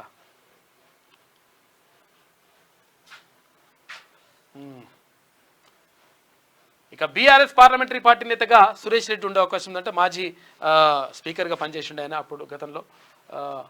పార్లమెంటరీ పార్టీ నేత రాజ్యసభలో బీఆర్ఎస్ ఫ్లోర్ లీడర్గా ఎంపీ కేఆర్ సురేష్ రెడ్డి నియమితులయ్యారు. కేశవరావు స్థానంలో సురేష్ రెడ్డి నియమిస్తున్నట్లు బీఆర్ఎస్ అధినేత కేసీఆర్ సోమవారం ప్రకటించిందట. ఈ మేరకు Rajya Sabha secretary general, Lok Sabha secretary జనరల్కు కేసీఆర్ వేర్వేరుగా లేఖను రాసిండు. ఉద్యోగ వర్గాలకు కేంద్రం ఊరట. ఆదాయ పన్ను తగ్గించే యోచన. ఇక మధ్యతరగతి ప్రజల వద్ద డబ్బు మిగిలేలా ఆర్థిక విధానాలంట, బడ్జెట్పై కొనసాగుతున్న కసరత్తు అని చెప్పేసి ఒక వార్త. ఇక హైదరాబాద్లో భారీ వర్షం, ప్రధాన రహదారులను ముంచేసిన వరద. ఇక టోలీ చౌకీలో కూలిన 200 ఏళ్ల నాటి వృక్షం కూలిపోయిందట, 200 సంవత్సరాల చెట్టు. ఇక ఓ వ్యక్తికి గాయాలైనాయి, 4 బైకులు ధ్వంసమైపోయినాయి, ఆ చెట్టు కింద పెట్టిరేమో. అధికారులు అప్రమత్తంగా ఉండాలని చెప్పేసి మంత్రి పొన్నం ప్రభాకర్ అంటా ఉన్నాడు. పొన్నం ప్రభాకర్. ఇది ఆంధ్రజ్యోతిలో ఉన్నటువంటి ప్రధాన కథనాలు. అయితే ఒకసారి శనార్థి తెలంగాణ చూద్దాం. ఇక హరీష్కు చెక్, ఆర్ఎస్పీకి బూస్ట్. తన తర్వాత బీఆర్ఎస్ నాయకత్వంపై కేసీఆర్ ఫోకస్ పెడతా ఉన్నాడంట. మొత్తం మీద ఇది బహుజన బీఆర్ఎస్ చేయాలని చెప్పి చూస్తున్నారంట. బహుజన బీఆర్ఎస్ పేరు చెప్తే కాదు నాయన, అక్కడ కథలు మొత్తం నిజంగా ఉండాలి, నిజంగా గుండెల నుంచి వస్తే. మరి ఇప్పటిదాకా ఎందుకు వేయలేదంటే ఇప్పటిదాకా ఇక అయితట్లేదు. ఎందుకంటే చచ్చిపోయే పార్టీకి ఇట్లా వేస్తారన్నట్టు, కొత్త కొత్తని ఎవరు అధ్యక్షులు చేస్తుంటారు, ఇవన్నీ చేస్తుంటారు, కథలన్నీ మారుతాయి. తీర్మానంలో చెప్పిండు కదా మొన్న, అరే నాయన నువ్వు ఆ రామారావును మార్చురి, రామారావును మార్చకపోతే కష్టమవుతుంది అంటే మార్చే పని చేస్తున్నావు, మరి ఏం చూడాలి. బీఆర్ఎస్లో అంతా తానే నడిపిస్తున్న కేటీఆర్, హరీష్ రావును దూరంగా పెట్టాలని కాక ఆలోచన. కేటీఆర్ తర్వాత ఆర్ఎస్పీకి ప్రియారిటీ ఇస్తున్న వైనం, ఆయనకు రాష్ట్ర అధ్యక్ష బాధ్యతలు ఇవ్వాలని ప్లాన్ చేస్తున్నారంట. దళిత సీఎం 3 ఎకరాలు, తర్వాత దళిత బంధులో మోసపోయిన దళితులు ఆర్ఎస్పీ ద్వారా వారికి చేరువయ్యే యత్నాలు చేస్తూ ఉన్నారంట. ఇక బీఎస్పీని అక్కడ మధ్యలో వదిలేసేసి తర్వాత బీఆర్ఎస్లోకి వచ్చినటువంటి ఆర్ఎస్ ప్రవీణ్ కుమార్ ఉన్నారు కదా, ఐపీఎస్ ఆఫీసర్, ఆయనకు అంటే ఈ బాధ్యతలు, పార్టీ అధ్యక్ష బాధ్యతలు అప్పగింపాలని చెప్పేసి కాక చూస్తున్నట. ఎందుకంటే చాలామంది దళితులు తర్వాత బడుగు బలహీన వర్గాలందరూ కూడా దూరం అయిపోయింది కాబట్టి ఆయన వస్తేనే అవుతుందేమని చూస్తున్నారట. ఆయనను ఎట్లా నమ్ముతాట్టున్నారు, ఇప్పుడు నమ్మే పరిస్థితి లేదు అని చెప్పేసి చాలామంది నిపుణులు అంటున్నారు. ఎందుకనంటే అక్కడ బీఎస్పీ ఉన్నప్పుడే నిజంగా కూడా ఆయన నమ్మిరు, చాలామంది నమ్మి తర్వాత పార్టీలో చేరినరు, తర్వాత కొంతవరకు చాలా మంది నడిచినరు. అట్లనే కొనసాగితే మరి మంచిగా ఉంటుండేమో. కాకపోతే అంటే మరి ఆయన తీసుకున్న నిర్ణయం ఎందుకు తీసుకుంటూ అర్థం కాలేదు, కానీ మధ్యలో ఎత్తేసిపోయిండు. ఇక ఇప్పుడైతే హరీష్ రావుకు చెక్ పెట్టాలని చెప్పి చూస్తున్నారంటే ఒక కథనం కనిపిస్తూ ఉంది శనార్థిలో. పార్టీ కష్టకాలంలో ఉన్న కేసీఆర్ మాత్రం కూటిల బుద్ధి పోనిచ్చుకోలేదు. తన తర్వాత బీఆర్ఎస్ నాయకత్వం కేటీఆర్ చేతుల్లోకి వెళ్ళేలా అప్పటి నుంచే రాజకీయాలు స్టార్ట్ చేసిండు. ఇక పార్టీ పదవులకు హరీష్ను దూరం పెట్టి ఆ స్థానాన్ని ఆర్ఎస్పీతో భర్తీ చేయబోతున్నారు. దళిత సీఎం, దళిత బంధు, 3 ఎకరాల భూమి హామీలకు మంగళం పాడడంతో దూరమైన దళితులను ఆర్ఎస్పీ ద్వారా మళ్ళీ బీఆర్ఎస్కు దగ్గర చేయడానికి వ్యూహరచన చేస్తున్నాడట. 1 షాట్ టు బర్డ్స్లా ఆర్ఎస్పీ నియామకం హరీష్కు ఎసరు తెచ్చేలా, తర్వాత బీఆర్ఎస్ను దళితులకు చేరువ చేసేలా ఉంది. 9.5 ఏళ్ల పాటు కేసీఆర్ నియంత పాలన చేయగా కేటీఆర్ షాడో ముఖ్యమంత్రిలా వ్యవహరించిండు. వారి పరిపాలన నచ్చని ప్రజలు మొన్నటి ఎన్నికల్లో బీఆర్ఎస్ను పాత్ర వేశారు. అయితే ఈ సమయంలో బీఆర్ఎస్కు పునర్వైభవం తేవడం ఎలా అని ఆలోచించవలసిన కేసీఆర్ కుళ్ళు రాజకీయం ప్రారంభించిండు. తన తర్వాత బీఆర్ఎస్ కేటీఆర్ వశం అయ్యేలా రాజకీయ అడుగులు వేస్తున్నాడు. ఇందులో భాగంగా పార్టీకి హరీష్ రావును దూరం చేసి బీఆర్ఎస్లో కేసీఆర్కు కేటీఆర్ఏ ప్రత్యామ్నాయం అనేలా చేస్తున్నాడు. గులాబీ అధినేత తాజా రాజకీయ ఎత్తుగడలో భాగంగానే బీఆర్ఎస్లో ఆర్ఎస్ ప్రవీణ్ కుమార్కు ప్రాధాన్యం పెరుగుతున్నట్టు తెలుస్తుంది. ఇందులో భాగంగానే కాంగ్రెస్ ప్రభుత్వంపై విమర్శలు చేయడానికి ఆర్ఎస్పీకి అవకాశం ఇస్తున్నట్లు సమాచారం. ఈ క్రమంలోనే కాంగ్రెస్ ప్రభుత్వంపై కేటీఆర్, హరీష్ రావు, ఇక ఆర్ఎస్ ప్రవీణ్ కుమార్ ఆరోపణలు చేస్తున్నారు. ఆర్ఎస్పీకి ఇంకా ప్రాధాన్యత పెరిగేలా, హరీష్ రావుకు ప్రాధాన్యత తగ్గేలా మరో ఎత్తుగడకు కేసీఆర్ సిద్ధమైందట. హరీష్ను పార్టీకి దూరం చేస్తే కేటీఆర్ చేతుల్లోనే పార్టీ ఉంటుంది కాబట్టి హరీష్కు పార్టీ బాధ్యతలు అప్పగించకుండా ఆర్ఎస్పీకి పార్టీ బాధ్యతలు అప్పగించబోతున్నారు. తద్వారా హరీష్ రావుకు చెక్ పెట్టొచ్చని కేసీఆర్ వ్యూహం అంట. ఆర్ఎస్పీకి బీఆర్ఎస్ రాష్ట్ర బాధ్యతలు అప్పగించే నిర్ణయం వెనుక దళితులను బీఆర్ఎస్కు దగ్గర చేసుకునే మరో ఎత్తుగడ కూడా కనబడుతున్నది. తెలంగాణ రాష్ట్రానికి తొలి ముఖ్యమంత్రి దళితుడే అని ప్రకటించిన కేసీఆర్ దళితులను మోసం చేస్తూ ఆయన సీఎం అయ్యిండు. దళితులందరికీ 3 ఎకరాల భూమి అని పంపిణీ చేసి ఆదుకుంటామని ప్రకటించిన కేసీఆర్ ప్రారంభం మాత్రమే చేసి అమలు కూడా చేయకుండా పక్కకు పెట్టిండు. దీంతో మొత్తం ఆగమాగం అయిపోయింది. ఈ ఆగమాగమైన పార్టీని ఎట్లా తీసుకురావాలని చెప్పేసి ఆర్ఎస్పీని తీసుకొస్తున్నట. హరీష్ రావును పక్కకు పెట్టి ఆర్ఎస్పీని తీసుకురావడం ద్వారా కేటీఆర్ని భద్రంగా ఉంచుకోవచ్చు అనేది ఆయన ఉద్దేశం అంట. ఇక వయనాడును వదులుకున్న రాహుల్ గాంధీ రాయబరేలీ ఎంపీగా కొనసాగేందుకు నిర్ణయం తీసుకున్నాడు. వయనాడు ఉప ఎన్నికల్లో ప్రియాంక గాంధీ పోటీ చేస్తా ఉన్నారు. ఏఐసిసి చీఫ్ మల్లికార్జున ఖర్గే చెప్తా ఉన్నారు. కోసం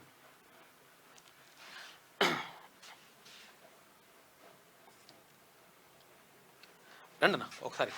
విష్ణుకిషోర్ అన్న మ్యూజిక్ డైరెక్టర్, చాలా వేల పాటలకు మ్యూజిక్ అందించాడు అన్న. కంగ్రాట్స్.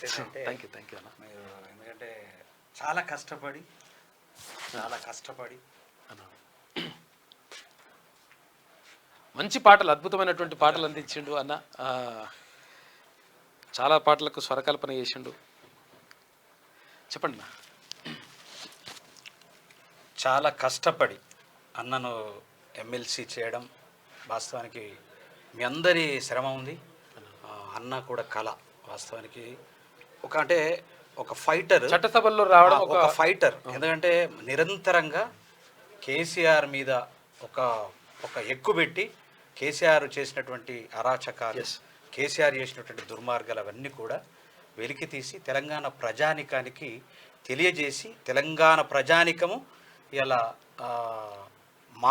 మార్పును కోరేసి మార్పును తీసుకొచ్చేసి ఇలా అంటే తెలంగాణ మళ్ళీ సెట్ కావడానికి ఆస్కారం ఉండే విధంగా ఇలా చేసినటువంటి తెలంగాణ ప్రజానికానికి పట్టభద్రులు చాలా గ్రేట్. అదే విధంగా నల్గొండ, వరంగల్ అండ్ ఖమ్మం ఈ ముగ్గురు పట్టభద్రులు అన్నను గెలిపించి అంటే ఒక ఫైటర్ని గెలిపారు. ఫస్ట్ ఏంటంటే ఒక ప్రజల కోసము కష్టపడి ఫైట్ చేసేటటువంటి వ్యక్తిని గెలిపిస్తేనే వాస్తవానికి సమాజం అనేటటువంటి మార్పు వస్తుంది. ఖచ్చితంగా ఎవరైతే నిరుద్యోగ సమస్య ఉందో ఆ నిరుద్యోగ సమస్యకు న్యాయం జరిగే విధంగా ఇప్పుడు ఇవాళ నిర్ణయం తీసుకున్నారు. 100% అన్న ఖచ్చితంగా కూడా అనుకుంటా ఉన్నా. నేను ఏంటంటే మీ అందరి శ్రమ కూడా ఎంత నిరంతరంగా కష్టపడి నిజంగా అన్నను గెలిపించినందుకు అన్నకు ప్రత్యేకంగా శుభాకాంక్షలు తెలపడానికి నేను ఫస్ట్ టైం వచ్చినాను. నేను అన్నతో కలవడం కూడా తెలంగాణలో పెద్ద మంచి మ్యూజిక్ డైరెక్టర్ అన్న. అక్కడ చాలా పాటలకు స్వరకల్పన చేసిండు. తర్వాత అంటే మ్యూజిక్ని అందించిండు. ఇవన్నీ కూడా చేసిండు అన్న. తర్వాత కేసీఆర్ తోటి కూడా మంచి అనుబంధం ఉంది. కలిసి మన లంచ్ కూడా చేసిండు. కాబట్టి నేను ఏంటంటే అన్నకు ఒక్కసారి కృతజ్ఞతలు. ఎట్లుంటుంది కేసీఆర్ నేచర్ ఎట్లుంటది అంటే కేసీఆర్ అనేటటువంటి వ్యక్తి ఒక రకమైనటువంటి అహంకారాన్ని అనుకోవచ్చు. అంటే మరి ఆయన అహంకారం ఉన్నదా? చుట్టుపక్కల ఉన్నటువంటి వాళ్ళంతా కూడా ఆయన తెప్పించేసి ఆల్రెడీ ఆయనను కథం చేసిరు అనేటటువంటిది ఒక ప్రధానమైన అంశం. ఎందుకంటే కళ్ళు మూసుకుంటుందా? ఇప్పుడు పిల్లి కళ్ళు మూసుకొని అయితే పాలు తాగదు కదా. అంటే తెలియదు కదా. ప్రతిదీ కూడా చుట్టుపక్కల ఉన్నటువంటి వాళ్ళంతా కూడా మరి ఇంత అక్రమాలు, భూదందాలు, ఇసుక దందాలు చేస్తూ ఉంటే మరి కేసీఆర్ గారు చూసి ఏం చేసిరు? ఆయనకి తెలవాలా, వాళ్ళ చుట్టూ ఉన్నటువంటి వాళ్ళకి తెలవాలి.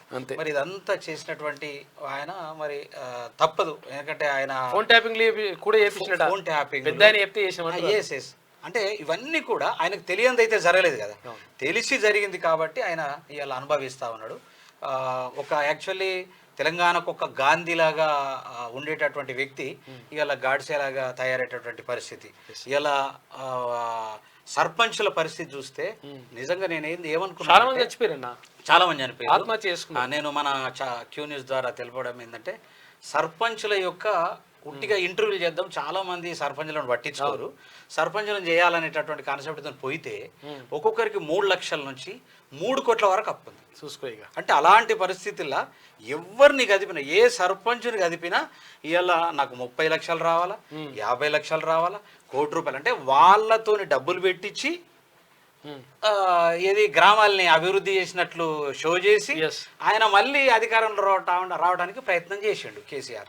ఇప్పుడు స్థానిక సంస్థలలో గెలిపిస్తారా ఇప్పుడు సర్పంచులు కానీ? అసలు ఒక్క సీట్ కూడా రాదు. ఎందుకంటే అందరూ ప్రతి ఒక్క సర్పంచ్ ఇప్పుడు 12,769 మంది సర్పంచ్లు ఏదైతే ఉన్నారో వాళ్ళందరూ కూడా కోపంలో ఉన్నారు.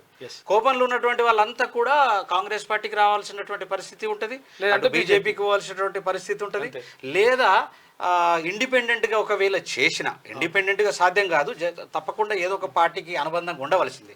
కానీ వాళ్ళంతా కూడా వ్యతిరేకంగా ఉన్నారు కాబట్టి ఒక్క సర్పంచ్ కూడా మొన్న ఇది ఎమ్మెల్యే ఎలక్షన్లలో సగానికి సగం పోయింది. అదేవిధంగా ఎంపీలను అయితే ఒక్కటి కూడా రాని పరిస్థితి. ఇలా ఎమ్మెల్సీలు అది ఏదో గుడిలో ఎమ్మెల్యే అన్నట్లు ఒకటి వచ్చింది, అది కూడా వచ్చే పరిస్థితి లేకుండే.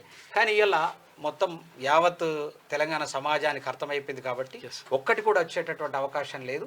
ఒకవేళ ఒకటి రెండు అరా వస్తే వాళ్ళు కూడా జంప్ అయ్యేటటువంటి అవకాశం కూడా ఉంటుంది. ఒకటి ఒక చిన్న ఒక పాట నన్ను ఏదన్నా ఒకటి అందుకోండి ప్రేక్షకుల కోసం.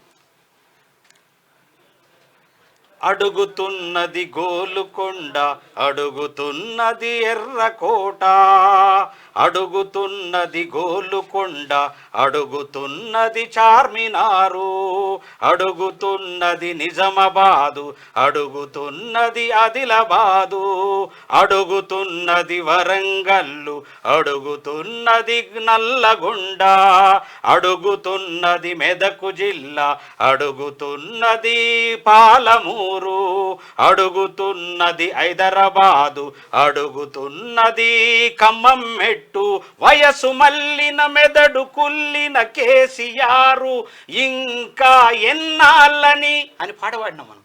పాట పాడి ఓడగొట్టి ఇవాళ సర్పంచులకు చేసినటువంటి అన్యాయాన్ని కూడా ఇలా వెలికి తీస్తున్నాము.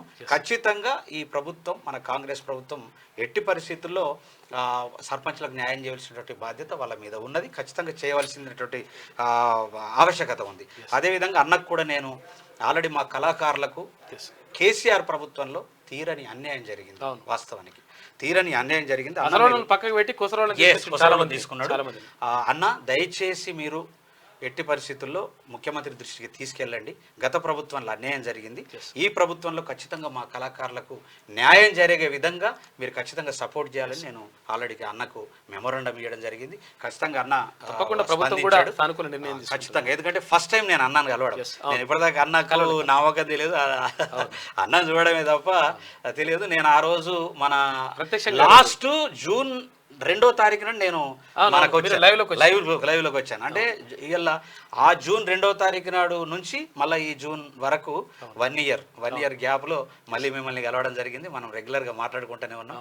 మీరు మాకు సపోర్ట్ చేస్తూ అంటే క్యూ న్యూస్, సుదర్శన్ అన్న, తీన్మార్ మల్లన్న మా కళాకారుల పక్షాన ఖచ్చితంగా సపోర్ట్ చేయాలా. ఎలాంటి సమస్య మాకున్నటువంటి సమస్యల్ని తీర్చే విధంగా దయచేసి మీరు క్యూ న్యూస్ ద్వారా తీసుకెళ్లాలా. అన్నకు కూడా ఖచ్చితంగా మరి నేను క్యూ న్యూస్ ద్వారా తెలియజేస్తున్నా. థ్యాంక్ యూ అన్న. థ్యాంక్ యూ వెరీ మచ్ అన్న. Thank you very much. Thank you. ఇది విష్ణుకిషోర్ అన్న చాలా పాటలకి అంటే స్వరకల్పన చేసిండు, తర్వాత చాలా చేసిండు. అంటే తెలంగాణలో కొన్ని వేల పాటలకు ఆయన అంటే మ్యూజిక్ అందించిండు. ఆయన కాకపోతే అంటే ఆయన ఏంటంటే లో ప్రొఫైల్ మెయింటైన్ చేస్తాడు. ఎక్కువ మంది కనిపించాడు, ఎక్కువ మందికి పెద్ద వినిపించాడు, అంటే ఎక్కువ ప్రచారం జరగాలని కోరుకోడు. కొంతమంది ఇంత ఉంటే చాలామంది చాలా పెద్ద చేసుకుంటారు, కాకపోతే ఆయన ఎక్కువ ఉన్నా కానీ అట్లా కనిపించాడు ఆయన. ఇక నేపాల్ చిత్తు సూపర్ 8కి బంగ్లా 21 పరుగుల తేడాతో బంగ్లాదేశ్ విక్టరీ. ఇక టోర్నీ నుంచి నిష్క్రమించిన నేపాల్ ఇక గ్రూప్ డి నుంచి సఫారీలతో పాటు సూపర్ 8కి బంగ్లాదేశ్. ఈ నెల 22న టీమిండియాతో బంగ్లా డి అంటే డి అని చెప్పేసి అన్నది. ఇక ఫ్యాషన్ ట్రెండ్ ఫ్లోరల్ డ్రెస్లో తాప్సీ గ్లామర్ ట్రీట్ అంట, ఫ్లోరల్ డ్రెస్ అంట. ఓకే, ఫ్లిప్కార్ట్ గ్లామ్ ఆఫ్ ఈవెంట్లో అందాల ఆరబోతా అని చెప్పేసి ఒక వార్త. అందాల ఆరబోతా అంటే ఆరబోతారా ఇట్లా. ఇక పట్నంలో వాన బీభత్సం, పలు చోట్ల ఎదురుగాళ్లతో కూడిన వర్షం కురిసింది. తడిసి ముద్దైన హైదరాబాద్, రహదారులు జలమయమైనవి, ట్రాఫిక్ భారీగా జామ్ అయిపోయింది. తెలంగాణ గవర్నర్గా అశ్విని చౌబే, ఇక కర్ణాటక గవర్నర్గా నల్లారి కిరణ్ కుమార్ రెడ్డి, అంటే మాజీ ముఖ్యమంత్రి ఉన్నట్టుగా కిరణ్ కుమార్ రెడ్డి ఆయన కర్ణాటక గవర్నర్గా నియమించే అవకాశం ఉందట. యోచనలో కేంద్ర ప్రభుత్వం ఉంది. లోక్సభ ఎన్నికల ప్రక్రియ ముగియడంతో కేంద్రంలో మూడోసారి ఎన్డీఏ కూటమి కొలువుదీరింది. కేంద్రంలోని బీజేపీ ప్రభుత్వం ఆశించిన మేర సీట్లు సాధించలేక బొక్కబోర్లా పడింది. దీంతో ప్రాంతీయ పార్టీల అవసరం కీలకంగా మారిన సంగతి తెలిసింది అని చెప్పేసి ఒక వార్త కనిపిస్తూ ఉంది. మొత్తం మీద గవర్నర్ మార్చాలని చూస్తున్నారంట. ఇక జమ్మూ కాశ్మీర్ బీజేపీ ఇన్ఛార్జిగా కిషన్ రెడ్డి. త్వరలో జమ్మూ కాశ్మీర్, హర్యానా, మహారాష్ట్ర, జార్ఖండ్లలో ఎన్నికలు జరుగుతాయి. ఇక 4 రాష్ట్రాలకు ఎన్నికల బీజేపీ ఇన్ఛార్జీలని నియమించింది భారతీయ జనతా పార్టీ. ఇక వయనాడును వదులుకున్న రాహుల్ గాంధీ రాయ్బరేలీ ఎంపీగా కొనసాగేందుకు నిర్ణయం. వయనాడు ఉప ఎన్నికల్లో ప్రియాంక పోటీ, తర్వాత ఏఐసిసి చీఫ్ మల్లికార్జున ఖర్గే చెప్తా ఉన్నారు. బెంగాల్లో ఘోర రైలు ప్రమాదం, కాంచన్జంగా ఆ ఎక్స్ప్రెస్ను వెనుక నుంచి ఢీకొట్టిన గూడ్స్ లోకో పైలట్ సహా 15 మంది చనిపోయినరు, మరో 60 మందికి తీవ్ర గాయాలైనాయి పాపం. ఇక ప్రొటెం స్పీకర్గా కె సురేష్ కేరళ నుంచి 7 సార్లు ఎన్నిక. 24న రాష్ట్రపతి భవన్లో ప్రమాణ స్వీకారం. మరోవైపు జూన్ 24 నుంచి పార్లమెంట్ సమావేశాలు జరుగుతాయి. 18వ పార్లమెంట్ సమావేశాలకు ప్రొటెం స్పీకర్గా కొడికున్నెల్ సురేష్కు అవకాశం ఉన్నట్లు వార్తలు వినిపిస్తున్నాయి. ప్రస్తుత ఎంపీల్లో అత్యధిక సార్లు పార్లమెంటుకు ఎన్నికైన వ్యక్తిగా సురేష్ రికార్డు సృష్టించారు. ఇప్పటి వరకు ఆయన 7 సార్లు లోక్సభకు ఎన్నికైనట్టు అతడు అని రాయద్దు, ఆయన రాయాలి, ఎందుకంటే పెద్దవాళ్ళ గురించి అట్లా రాయద్దు. అయితే ఇంకో విషయం ఏంటంటే ఇక్కడ ప్రొటెం స్పీకర్గా కె సురేష్ అంటా ఉన్నారు. అసలు యాక్చువల్గా స్పీకర్ లేకముందు ప్రొటెం స్పీకర్ ఉంటాడు, స్పీకర్ ఎన్నుకునే కంటే ముందు. తర్వాత ఈ ప్రమాణ స్వీకారాన్ని అవన్నీ కూడా ఈయన ఆధ్వర్యంలోనే కొనసాగుతాయి, ఎవరికి ఎంపీలకు సంబంధించివన్నీ కూడా. ఇక త్వరలో జాబ్ క్యాలెండర్. 12 ఏళ్ల తర్వాత గ్రూప్ 1 పరీక్ష నిర్వహించినాం. వాస్తవం అది. 12 సంవత్సరాల తర్వాత 2012లో జరిగింది, 2024లో జరిగింది. మళ్ళీ అప్పటి వరకు 10 ఏళ్ళ దాకా ఇంకా గడ్డి వీకిన ఎవరా నాయన ఏం చేసిండ్రు, గత ప్రభుత్వం ఏం చేసిండ్రు అడిగితే మేము అట్లా చేసినాం ఇట్లా చేసినాం వస్తే కేటీ రామారావు చెప్తున్నాడు. గ్రూప్ 1 అంటే ఏంటో తెలుసా నీకు? ఎట్లుంటుంది తెలుసా? ఏ ఉద్యోగమో తెలుసా నీకు? నేను మొత్తం నింపిన అంటివి కదా కేటీ రామారావు, మొత్తం లంగ కథలు పడి ఆగం చేసి 12 ఏళ్ళ తర్వాత మొన్న అయింది మళ్ళీ ప్రిలిమ్స్. 12 ఏళ్ల తర్వాత గ్రూప్ 1 పరీక్ష నిర్వహించినాం. తెలంగాణ ఆలోచనలు అమలు చేస్తాం. ఏపీ ప్రజల ఆలోచన కాదు, ఆర్థిక వ్యవస్థను గాడిలో పెడుతున్నామని చెప్పేసి మంత్రి శ్రీధర్ బాబు చెప్తా ఉన్నారు. గంజా మత్తు మాఫియాపై ఉక్కుపాదం. అఘాయిత్యాలు జరగకుండా మూలాలపై దృష్టి సారిస్తున్నాం. వాస్తవం అది చేయాలి, మూలాలపై దృష్టి సారించాలి. ఎక్కడి నుంచి వస్తుంది, ఏం కథ, వాడు ఏంది, ఎందుకు తీసుకుంటారు అని చెప్పేసి దాని మీద దృష్టి పెట్టాల్సిన అవసరం ఉన్నది. బాలిక కుటుంబానికి అండగా ఉంటాం, మంత్రి సీతక్క హామీ ఇచ్చింది. ఇక హత్య జరిగిన గురైన బాలిక కుటుంబానికి పరామర్శ. రాష్ట్రంలో గంజాయి మత్తు మాఫియాపై ఉక్కుపాదం మోపుతున్నామని రాష్ట్ర పంచాయతీరాజ్ గ్రామీణాభివృద్ధి మరియు మహిళా శిశు సంక్షేమ శాఖ మంత్రి డాక్టర్ ధనసరి అనసూయ అంటే సీతక్క అన్నారు. మహబూబాబాద్ జిల్లా మడిపేట మండలం లక్ష్మా తండాకు చెందిన బాలికను గుర్తు తెలియని వ్యక్తులు మియాపూర్లో అత్యాచారం చేసి హత్య చేసిన విషయం తెలిసిందే. అయితే సోమవారం లక్ష్మా తండాకు వెళ్లిన రాష్ట్ర మంత్రి సీతక్క బాలిక కుటుంబాన్ని పరామర్శించింది. ఇవన్నీ కూడా అదుపు చేస్తామని చెప్తా ఉన్నారు, అదుపు చేయాల్సిన అవసరం ఉన్నది.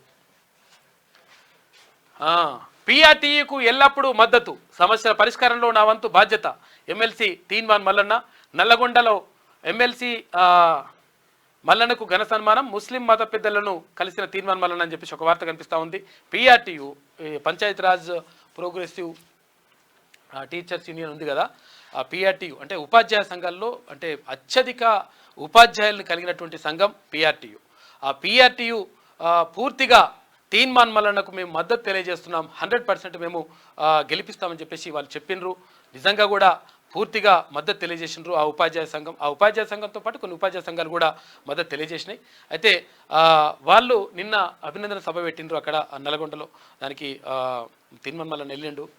అయితే నిజంగా కూడా అంటే పిఆర్టీ అనే కాదు, పిఆర్టీతో పాటు ఉపాధ్యాయ సమస్యలన్నింటినీ కూడా పరిష్కరించేందుకు ప్రభుత్వం ఇప్పుడు కృషి చేస్తూ ఉంది. ఒకవేళ ఇంకేమైనా ఉంటే కూడా 100% నా వంతుగా నేను ప్రభుత్వం దృష్టికి తీసుకెళ్లేటువంటి ప్రయత్నం చేస్తా అని చెప్పేసి తీన్మాన్ మల్లన్న చెప్పిండు. తర్వాత ఇక్కడ ఇప్పటికే 10,000 మంది టీచర్లకు సంబంధించి ఆల్రెడీ పదోన్నతులు తర్వాత బదిలీలు ఇవన్నీ కూడా జరుగుతూ ఉన్నాయి. కాబట్టి నిజంగా ఉపాధ్యాయుల కోసం కృషి చేయాల్సిన అవసరం ఉన్నది. ఉపాధ్యాయులు కూడా మీరు దృష్టిలో పెట్టుకోండి, ఎందుకంటే మీరు వెల్ టాలెంటెడ్, తర్వాత మీరు వెల్ క్వాలిఫైడ్ టీచర్సు. ప్రభుత్వ ఉపాధ్యాయులు అంటే వెల్ క్వాలిఫైడ్ టీచర్సు.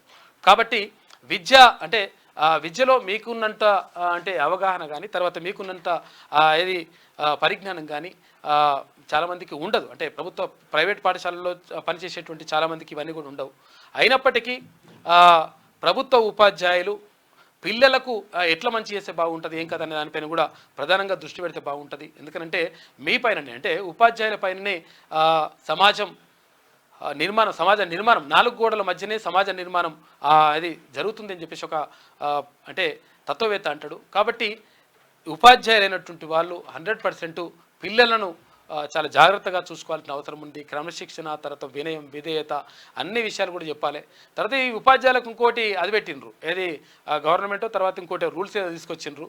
ఆ రూల్ కరెక్ట్ కాదు. ఎందుకంటే పిల్లగాని కొట్టొద్దు, తిట్టొద్దు, ఇట్లా అనొద్దు, ఇట్లా అంటే వాడు పోయి అమ్మాయి చెప్తాడు. అమ్మాయి చెప్పిన తర్వాత అమ్మాయి ఉరికొచ్చి అట్లా చేస్తావా, మా పిల్లగాన్ని గింత మాట అనలే, నేను గింత కొట్టలేదని చెప్పేసి అంటారు. అంటే భయమో భక్తి ఉండాలి పిల్లలకు. తప్పు చేసినప్పుడు కూడా కొట్టకపోతే, వాడు తప్పు చేసినప్పుడు కూడా ఏమనకపోతే కొట్టాలే, ఏదో చేసి మొత్తం కఠినంగా శిక్షించాలని కాదు, భయం భక్తులు అనేటువంటివి ఉండాలి. గతంలో ఉన్నటువంటి ఉపాధ్యాయులు ఎప్పుడైనా కానీ వాళ్ళు అంటే భయం ఉంటుండే, భక్తి ఉంటుండే. ఒకవేళ టీసీ పంపిస్తారా అంటే వాడు భయపడుతుండే. అవి లేకుంటే చేస్తున్నారు, అది కరెక్ట్ కాదు. 100% ఆ నిబంధనలు తీసేస్తే మంచిగా ఉంటుంది. అంటే కొట్టొద్దు, దాని పిల్లగాన్ని ఏమొద్దు, తిట్టొద్దు అంటే కొట్టేనే వస్తుందని కాదు, కానీ కాకపోతే ఏంటంటే కొన్ని చిన్న అవి ఉండాలి. దానికి సంబంధించి కూడా ప్రభుత్వం దీనిపైన నిర్ణయం తీసుకోవాలి. తర్వాత ఉపాధ్యాయులకు సంబంధించినటువంటి ఏవైతే సమస్యలు ఉన్నాయో ఆ సమస్యల పరిష్కారం కోసం కూడా ప్రభుత్వం దృష్టి సారిస్తే బాగుంటుంది. తర్వాత ఉపాధ్యాయులు కూడా పిల్లల కోసం ప్రభుత్వ బడులు బలోపేతం చేద్దామని ప్రభుత్వం భావిస్తూ ఉంది. కాబట్టి ఆ ప్రభుత్వ బడుల్లో చదువుతున్నటువంటి పిల్లల కోసం మీ పిల్లలుగా చూసుకొని వాళ్ళని కూడా మంచిగా చేయాల్సిన బాధ్యత ఉన్నది. తర్వాత మీ పిల్లల్ని ప్రభుత్వ బడుల్లో చేర్పిస్తే ఇంకా బాగుంటుంది. ఎందుకంటే ప్రభుత్వ బడుల పైన ఒక దాని ఏమంటారు సానుకూల దృక్పథం ఏర్పడుతుంది, తల్లిదండ్రులకు కూడా ఒక నమ్మకం ఏర్పడుతుంది. కాబట్టి మీరు కూడా అట్లా చేయాలని కోరుకుందాం.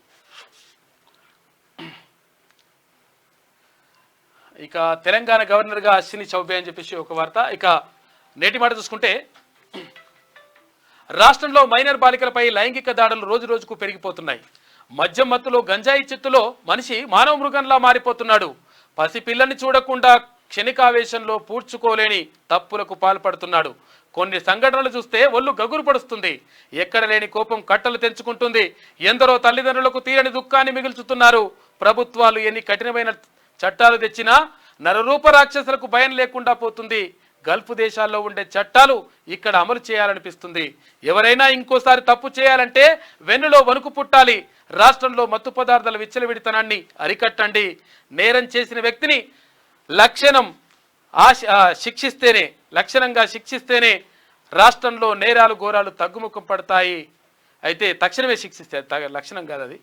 ఆయా ప్రభుత్వాల మీద ప్రజలకు నమ్మకాలు కలుగుతాయని చెప్పేసి పెద్దపల్లి రాజన్న చెప్తా ఉన్నాడు.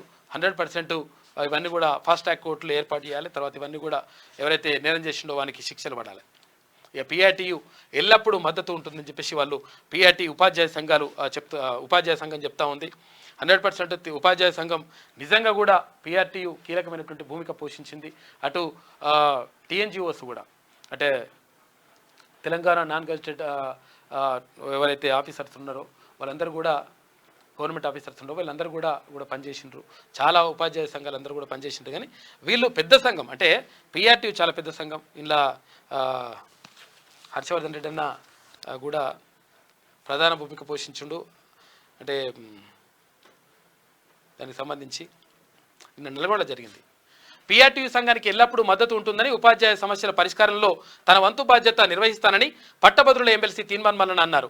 తీన్మాన్ మల్లన్ను తెలంగాణ పిఆర్టీయు సంఘం ఆధ్వర్యంలో నల్లగొండలో సోమవారం ఘనంగా సన్మానించారు. అనంతరం జిల్లా కేంద్రంలోని బోయివాడ రత్న ఫంక్షన్ హాల్లో పిఆర్టీయు రాష్ట్ర అధ్యక్షుడు గార్లపాటి ఉమాకర్ రెడ్డి అధ్యక్షతన తన ఆత్మీయ సన్మాన అభినందన సభ నిర్వహించారు. ఈ కార్యక్రమానికి సంఘం వ్యవస్థాపక అధ్యక్షుడు గాల్రెడ్డి హర్షవర్ధన్ రెడ్డి ముఖ్య అతిథిగా హాజరై మాట్లాడారు.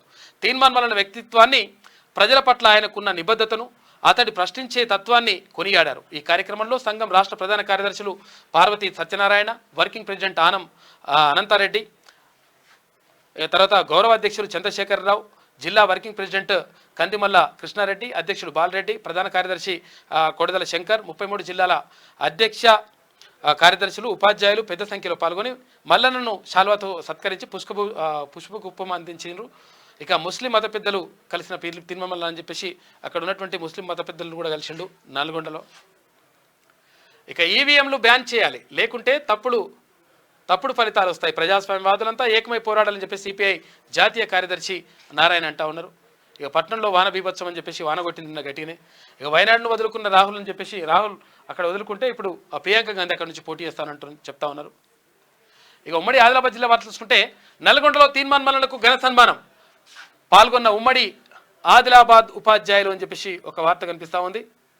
నల్గొండ జిల్లా కేంద్రంలో పిఆర్టీయు తెలంగాణ రాష్ట్ర వ్యవస్థాపక అధ్యక్షుడు హర్షవర్ధన్ రెడ్డి ఆధ్వర్యంలో ఇటీవల ఎమ్మెల్సీగా తీన్మాన్ మల్లన్న గెలిచిన సందర్భంగా రత్న గార్డెన్స్ నిన్న ఆ కార్యక్రమం ఘనంగా జరిగింది. మానవత్వం చాటుకున్న కార్మికులు. ఇక ప్రభుత్వ పాఠశాల చెరువు భూమి కబ్జా, జిల్లా కలెక్టర్కు ఫిర్యాదు చేస్తామంటున్న రైతులు అని చెప్పేసి ఒక వార్త. వయోవృద్ధుల వేధింపుల నివారణ దినోత్సవం. ఇక రాష్ట్రంలో శాంతి భద్రతలు పూర్తిగా క్షీణించాయి, ఎమ్మెల్యే డాక్టర్ పాల్వాయి హరీష్ రావు. ఇక ఉమ్మడి నిజామాబాద్ జిల్లా వార్త చూసుకుంటే త్యాగానికి ప్రతీక బక్రీద్ పండుగ. జిల్లా కేంద్రంలో ప్రత్యేక ప్రార్థనలు శుభాకాంక్షలు తెలుపుకున్న ముస్లింలు. నిజామాబాద్కు సంబంధించి ఎల్లారెడ్డి ప్రభుత్వ ఆసుపత్రిలో ఎమ్మెల్యే తనిఖీలు. ప్రజలకు అందుతున్న వైద్య సేవలపైన ఆరా తీసిండ్రు. ఓపీ అటెండెన్స్ రిజిస్టర్ల పరిశీలించిన మదన్ మోహన్. జాతీయ బేస్బాల్ పోటీలకు తరలిన సత్యశోధక్ జట్టు అని చెప్పేసి సిరికొండకు సంబంధించి ఒక వార్త. న్యావనందిలో దోపిడీ, తాళం వేసిన ఇంట్లో 18 తులాల బంగారం చోరీ చేసిందంట. గల్ఫ్ ఏజెంట్ బాధితుని ఆత్మహత్య అని చెప్పేసి ఎల్లారెడ్డిలో.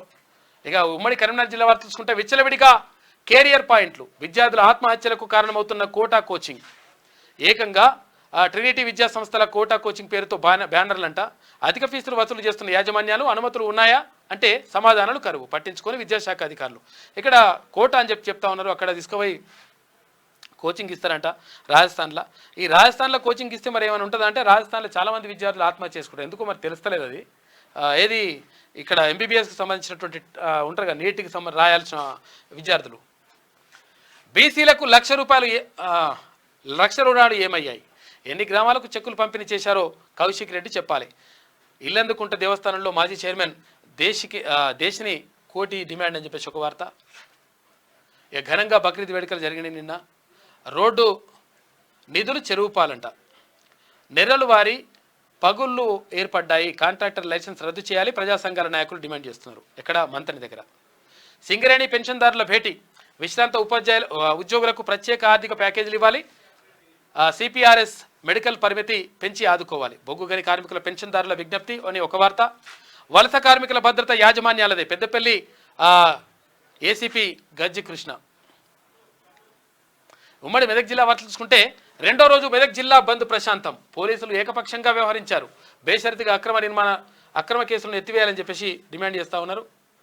ఇక ప్రైవేట్ ఆసుపత్రి సీజ్ చేసిందంట. ఎక్కడ సంగారెడ్డిలో. నిబంధనలకు విరుద్ధంగా చౌటాకూర్లో కొనసాగుతున్న లక్ష్మీ వినాయక ఆర్ఎంపీ క్లినిక్ను సీజ్ చేసిండ్రు. మట్టి మాఫియాకు పంట పొలాలు బలి. గ్రామాల్లో మట్టి కట్టణాలకు తరలిస్తున్నారంట. రైతులకు డబ్బు ఎరవేసి బురిడి కొట్టిస్తున్నారు. మైనింగ్ అధికారుల కనసైగల్లోని దందా నడుస్తుందని చెప్పేసి ఒక వార్త. కార్యకర్తలకు అండగా బీఆర్ఎస్ అని చెప్పేసి అక్కడ మాజీ ఎమ్మెల్యే క్రాంతికిరణ్ అంటున్నాడు. జోరుగా గుట్కా అమ్మకాలు. నిషేధాన్ని పట్టించుకొని వ్యాపారులు చూసి చూడనట్టు వ్యవహరిస్తున్న అధికారులు. నల్లపోచమ్మ ఆలయంలో ప్రత్యేక పూజలు. అమ్మవారిని దర్శించుకున్న మేడ్చల్ జడ్జి అర్జున్. ఇక ఊరు బాగోగులు చూసేది ఊరడమ్మనట ఎంపీ సురేష్ షెట్కర్. ఇక ఉమ్మడి రంగారెడ్డి జిల్లా వార్తలు చూసుకుంటే అల్లాపై విశ్వాసంతో సన్మార్గంలో జీవించాలి. ముస్లిం సోదరులకు బక్రీద్ శుభాకాంక్షలు తెలిపిన ఎమ్మెల్యే కసిరెడ్డి. సమస్యలు లేని మున్సిపాలిటీ లక్ష్యం. 100 kV ట్రాన్స్ఫార్మర్ పనులు ప్రారంభించిన మేయర్ పారిజాత. కానిస్టేబుల్ సురేష్కు సీఎం రేవంత్ అభినందనలు చెప్పిండు. అయితే నిన్న ఇక్కడ బండిపైన తీసుకొని పోయిండు కదా. ఎందుకంటే అసలు యాక్చువల్గా ఇక్కడ యూపీఎస్సీ ఎగ్జామ్ ఉందంట ఆమెకు. సివిల్స్ ఎగ్జామ్ ఉండే. ఆ ఎగ్జామ్ ఉంటే లేట్ అవుతుందని చెప్పేసి సెంటర్ ఏమో దూరం ఉందంటే కొంచెం టెన్షన్ పడుతుంటే ఒక కానిస్టేబుల్ తీసుకొని పోయి సెంటర్ దగ్గర టైంకి దించిండట. ఆయన వల్ల జాబ్ కొట్టాలని చెప్పేసి ఒకటి ట్వీట్ చేసిండు ముఖ్యమంత్రి రేవంత్ రెడ్డి. ఆయనకు అభినందనలు చెప్పిండు. ఎవరికి? కానిస్టేబుల్కి, ట్రాఫిక్ కానిస్టేబుల్. మహిళా సాధికారత ప్రభుత్వం లక్ష్యం. పలు గ్రామాలకు కొత్త బస్సుల ప్రారంభం. పచ్చ జెండా ఊపి బస్సులు ప్రారంభించిన పరిగి ఎమ్మెల్యే రామ్మోహన్ రెడ్డి. ఇక మాల్లో పందుల స్వైర విహారం పట్టించుకునే అధికార యంత్రాంగం. గ్రామాల్లో పెరిగిపోతున్న అపరిశుభ్రత. వర్షాకాలంలో వ్యాధుల ప్రమాదం ఉందని చెప్పేసి ఆచారానికి సంబంధించి ఒక వార్త. ఇక కాంగ్రెస్ పార్టీలో కష్టపడే వారికి గుర్తింపు. కూకట్పల్లి కాంగ్రెస్ మాజీ అధ్యక్షుడు షేరి సతీష్ రెడ్డి నూతన కమిటీల నియామకం అని చెప్పేసి ఒక వార్త. ఉమ్మడి హైదరాబాద్ జిల్లా వార్తలు చూసుకుంటే ఎంపీ పదవి మల్కాజ్గిరి ప్రజల భిక్ష.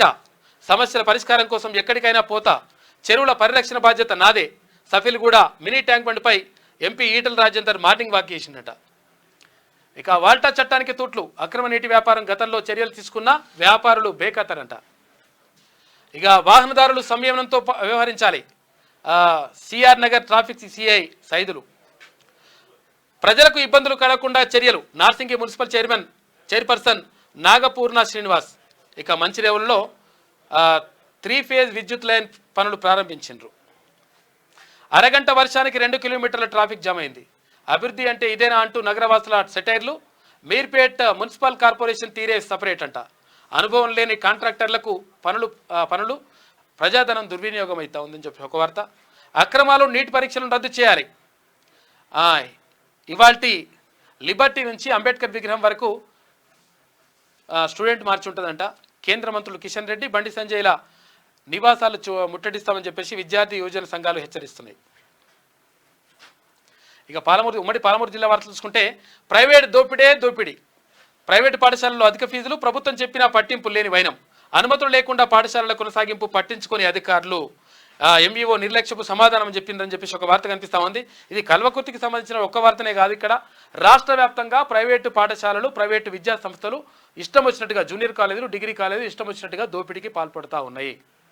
ఇష్టం వచ్చినట్టుగా ఫీజులు వసూలు చేస్తూ ఉన్నాయి. తర్వాత ఇంజనీరింగ్ కాలేజీల్లో కూడా ఈ దందా కూడా కొనసాగుతూ ఉంది. కాబట్టి ఈ ఫీజుల నియంత్రణ చట్టం తీసుకురావాల్సిన అవసరం ఉన్నది. పేద విద్యార్థులు ఎవరైతే ఉంటారో ఆ విద్యార్థుల యొక్క తల్లిదండ్రులు భయపడుతున్నటువంటి పరిస్థితి నెలకొని ఉన్నది. లేదంటే ఫ్రీగా ప్రభుత్వ ఆధ్వర్యంలో మీరు విద్య అందించాల్సినటువంటి అవసరం ఉన్నది. కార్పొరేట్ స్థాయిలో విద్య అందించాల్సిన అవసరం ఉన్నది. కాబట్టి దీని గురించి ప్రభుత్వం ప్రత్యేకంగా దృష్టి పెడితే మంచిగా ఉంటుంది. మాటలు చెప్పేసి తప్పటిక పక్కకు పోతే అది కరెక్ట్ కాదు. కాబట్టి దీనిపైన దృష్టి పెట్టండి. ఇక సంగం బండ లెఫ్ట్ కెనాల్ ద్వారా నీటి విడుదల. 18 గ్రామాల సాగునీటి గోసాను తీర్చిన ఎమ్మెల్యే అని చెప్పేసి ఒక వార్త మక్తలకు సంబంధించి. ఇక జూన్ 20న రైతు జిల్లా సదస్సు. రైతు సంఘం జిల్లా కార్యదర్శి అంజయ్య గౌడ్ అని చెప్పేసి ఒక వార్త కనిపిస్తూ ఉంది. ఇక విద్యకే ప్రభుత్వం పెద్దపీట, చదువుకుంటే మంచి భవిష్యత్తు. ఎమ్మెల్యే ఎన్ఎం శ్రీనివాసరెడ్డి మహబూబ్నగర్కి సంబంధించి. 6 సేవలు ఆపినరు. సేవలు లేకున్న అనుమతి మంజూరు, కనిపించని ఫిర్యాదుల పెట్టే అని చెప్పేసి ఒక వార్త. మూతపడిన ప్రభుత్వ ఆయుర్వేద దవాఖానా నారాయణపేటకు సంబంధించి. ఇక ఉమ్మడి నల్గొండ జిల్లా వార్తలు చూసుకుంటే ఎమ్మెల్సీగా నల్గొండకు తీన్మాన్ మల్లన్న. ఘనంగా స్వాగతం పలికిన బీసీ సంఘం, మున్నూరు కాపు సంఘం. బక్రీద్ వేడుకల్లో మంత్రి కోమటిరెడ్డితో కలిసి పాల్గొన్న తీన్మాన్ మల్లన్న. ఇక నేటి నుంచి యాదగిరి ప్రదక్షిణకు శ్రీకారం. ఆలయ పునర్నిర్మాణంతో నిలిచిపోయిన సేవలు తిరిగి మంగళవారం నుంచి ప్రారంభం. ఏర్పాట్లను పరిశీలించిన ఆలయ ఈవో భాస్కర్ రావు అని చెప్పేసి ఒక వార్త కనిపిస్తూ ఉంది. మొత్తం మీద గిరి ప్రదక్షిణను పెట్టినరు ఈసారి కొత్తగా. సూర్యాపేట జిల్లాలో మీడియా పాత్ర బేష్. ప్రజా సమస్యలను అధికారుల దృష్టికి తెచ్చి పరిష్కారం అయ్యేలా చేశారు. ఎన్నికల సమయంలో కూడా బాగా సహకరించారు. నూతన కలెక్టర్కు కూడా అలాగే తోడ్పాటును అందించాలి. అన్ని రంగాల మీడియా ప్రతినిధులకు ధన్యవాదాలు. బదిలీపై వెళ్తున్న మాజీ కలెక్టర్ ఎస్ వెంకట్రావు. నూతన పంచాయతీల్లో వసతులు కరువు.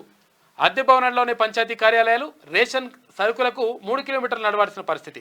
ఊరికి దూరంగా శ్మశాన వాటికలు ఉన్నాయంట. ఇబ్బందులు పడుతున్న ప్రజలని చెప్పేసి మరిగూడకు సంబంధించి ఒక వార్త.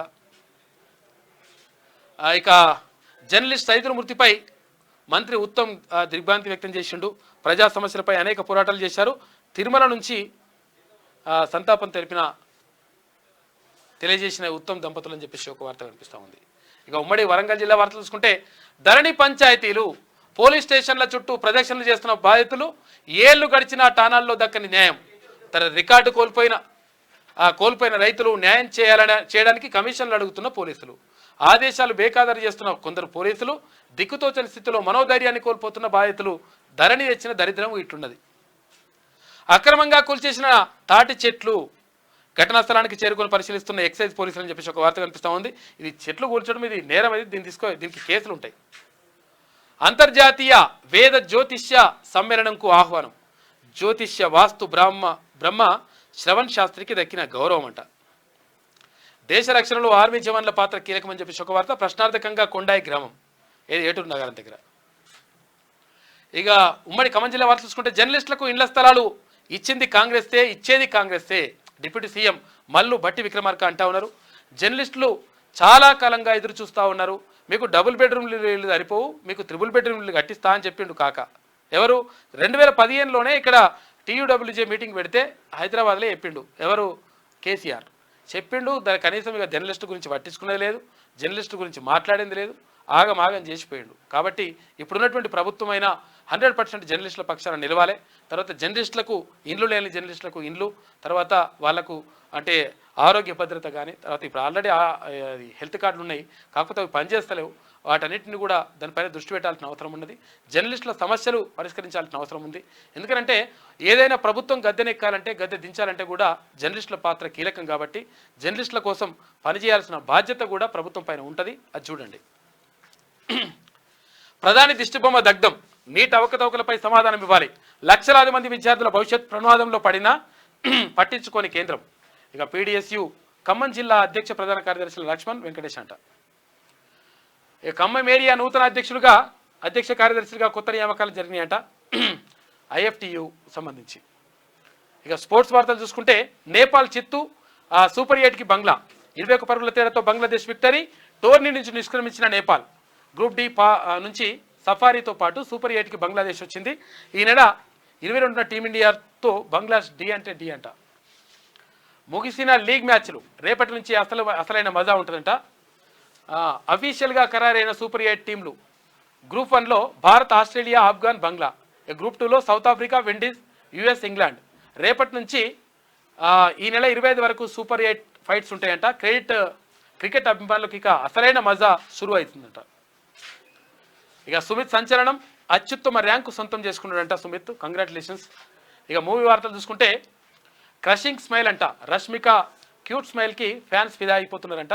సోషల్ మీడియాలో ఫోటోలు వైరల్ అవుతున్నాయి. మంచిగా నవ్వుతున్నావు, బాగుంది నువ్వు. ఇక డిసెంబర్ 6న పుష్ప 2 అంట. కొత్త రిలీజ్ డేట్ను ప్రకటించిన మేకర్స్ అని చెప్పేసి ఒక వార్త.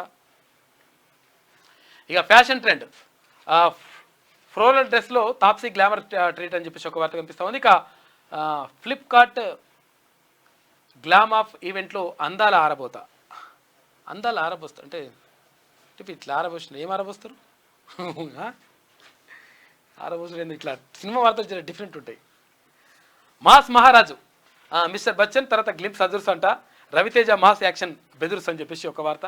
నిన్న నల్గొండకు తీన్మన్మల్ల వెళ్ళిండు. తర్వాత PRTU మీటింగ్లో పాల్గొన్నాడు హర్షవర్ధన్ రెడ్డి అన్న. తర్వాత అందరూ కూడా అక్కడ PRTU నాయకులు అందరూ కూడా పాల్గొన్నారు. అంటే ఎమ్మెల్సీగా తీన్మన్మల్ల గెలుపులో ఈ ఉపాధ్యాయ సంఘం కూడా కీలకంగా వ్యవహరించింది. అంతా కూడా మొత్తం టీచర్లు అంతా వచ్చిండ్రు నిన్న PRTU ఉపాధ్యాయ సంఘానికి సంబంధించి. వీళ్ళందరూ కూడా అక్కడ శంకర్ నాయక్, ఆయన DCC అధ్యక్షుడు ఉన్నట్టు నల్గొండ. PRTUకు ఎల్లప్పుడూ మద్దతుగా ఉంటా అని చెప్పేసి తీన్మన్మల్ల చెప్తా ఉన్నాడు. నిన్న వెళ్ళే చిత్రాలు అక్కడ. నిన్న మంత్రి కోమటిరెడ్డి వెంకటరెడ్డితో కలిసి అక్కడ ముస్లిం సోదరులు కూడా కలిసి నిన్న అది ఉంది కదా, బక్రీద్ పండుగ ఉండే, స్వీట్ తినిపిస్తున్నారు మంత్రి కోమటిరెడ్డి. దానికి సంబంధించినటువంటి చిత్రాలు. ఇది శనార్థిలో ఉన్నటువంటి ప్రధాన కథనాలు. అయితే ఒకసారి దిశ చూద్దాం. దిశ రాలేదా? దిశ. ఇక బెంగాల్లో ఘోర రైలు ప్రమాదం జరిగింది. కాంచన్జంగా ఎక్స్ప్రెస్ను వెనక నుంచి ఢీ కొట్టిన గూడ్స్. 9 మంది మృతి, 41 మందికి గాయాలైనాయి. ఇక రాష్ట్రపతి ముర్ము, తర్వాత ప్రధాని మోడీ దిగ్భ్రాంతి వ్యక్తం చేసిన మృతుల కుటుంబాలకు 10 లక్షల రూపాయల ఎక్స్గ్రేషియా ప్రకటించారు. వచ్చే నెల 1 నుంచి కొత్త క్రిమినల్ చట్టాలు, ప్రస్తుత పరిస్థితులకు అనుగుణంగా మార్పులు, అమలుకు అవసరమైన శిక్షణ కొనసాగుతున్నదని చెప్పేసి కేంద్ర మంత్రి అర్జున్ రామ్ మేఘ్వాల్ అంటున్నాడు. ఇక బహుజన BRS దళితులు, బీసీలను ఆకట్టుకునే వ్యూహం అంట. సంస్థాగతంగా సమూల ప్రక్షాళనకు ప్లాన్ చేస్తున్నారు. ఎందుకంటే గెలవని పార్టీ కదా, ఓడిపోయేటప్పుడు వేరే వాళ్ళని పెడతారు. ఇట్లుంటుంది అన్నట్టు లెక్క. ఇప్పుడు RSPని బలి చేస్తున్నారా మరి ఏందో తెలియదు. ఇక ఓడిపోయేటప్పుడు, గెలిచేటప్పుడు ఏమో వాళ్ళే ఉంటారు, ఓడిపోయేటప్పుడు ఇంకొకరిని తీసుకొచ్చి పెడతారు. రాష్ట్ర కార్యవర్గంలోనూ భారీ మార్పులు. పార్టీ చీఫ్గా కేసీఆర్ఏ కంటిన్యూ అంట. ఇద్దరికి వర్కింగ్ ప్రెసిడెంట్ పోస్టులు, RSPతో పాటు ఓ BC నేతకు కూడా ఇస్తారంట. పదవులకు దూరంగా KTR, హరీష్. ఇక ఫ్యామిలీకి అవకాశం కల్పించకూడదనే నిర్ణయం తీసుకున్నారంట. ఉద్యమకారులు, యూత్కు ప్రయారిటీ ఇస్తారంట. గ్రామస్థాయి వరకు కమిటీ వ్యవస్థ పునరుద్ధరణ. అసెంబ్లీ సెషన్కు ముందే కార్యరూపం దాల్స్తుందంట. ఏ రూపం దాల్చినా కానీ అయితట్లేదు కథ, ఎవరు నమ్ముతలేరు. పక్క రాష్ట్రాన్ని చూసి నేర్చుకోండి, ఇచ్చిన హామీలను అమలు చేయండి. పెన్షన్ 4000 ఇవ్వాల్సిందే, జాబ్ క్యాలెండర్ ఎక్కడా అని చెప్పేసి 25,000 పోస్టులతో మెగా DSC వేయాలి. పార్టీ మారుతున్నట్లు నాపై దుష్ప్రచారం, లీగల్ నోటీసులు ఇస్తా అని చెప్పేసి ఎవరు హరీష్ రావు అంటున్నాడు. మరి ఇది గుర్తుకు రాలేదా 4,000 పెన్షన్ అప్పుడు ఇవ్వాలని? నీ ప్రభుత్వం లేదా అప్పుడు? నువ్వు లేవా మంత్రిగా? తర్వాత జాబ్ క్యాలెండర్ ఏమైనా, జాబ్ క్యాలెండర్ ఏం చేసింది? పీకినారు 10 ఏళ్ళు అడుగుతున్నారు నిరుద్యోగులు.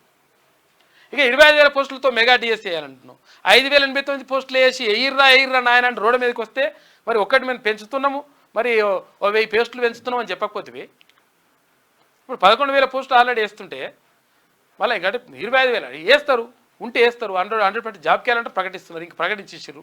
ఇంకేం కావాలి హరీష్ రావు? ఇప్పుడు నువ్వు ఉన్నప్పుడేమో కనీసం దాని గురించి మాట్లాడకపోతే మామకు భయపడితేవా, లేకపోతే నువ్వు మోసం చేయాలని నువ్వు కూడా కుట్ర వండినవా? నిరుద్యోగులతో ఆడుకుంటారు. ఇప్పుడు మీ మాటలు నమ్ముతాడా ఎప్పుడేమన్నా?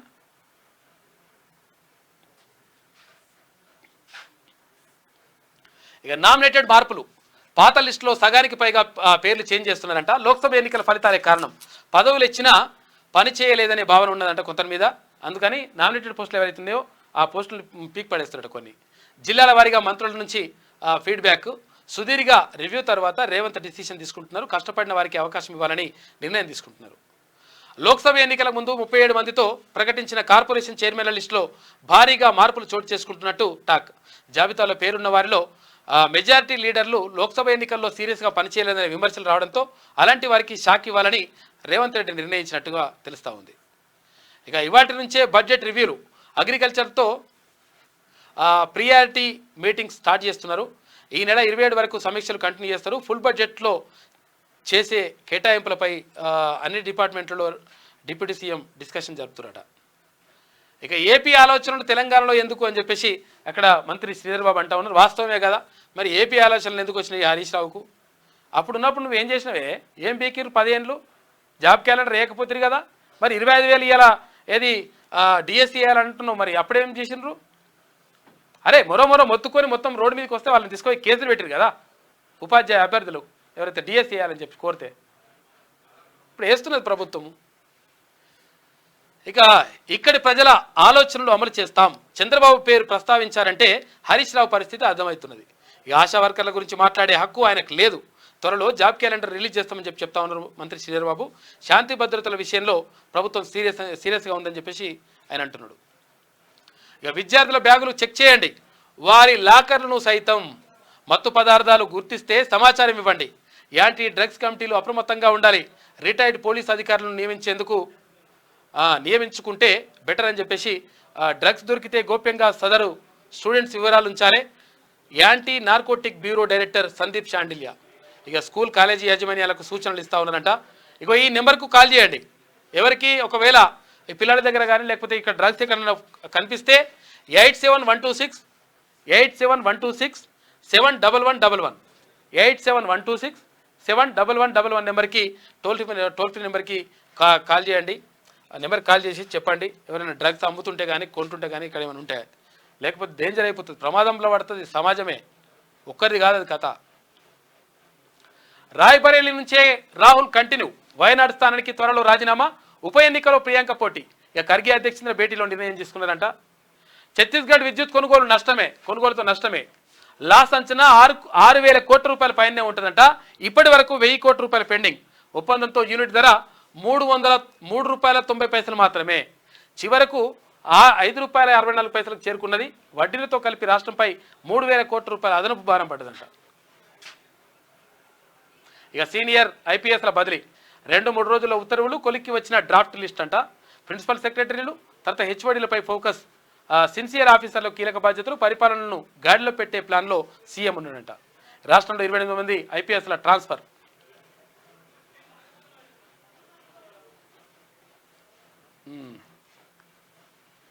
రేపు కరీంనగర్కు బండి సంజయ్ కేంద్ర మంత్రి హోదాలో తొలిసారి. ఇక ఎల్లుండి హైదరాబాద్కు కిషన్ రెడ్డి వస్తారంట.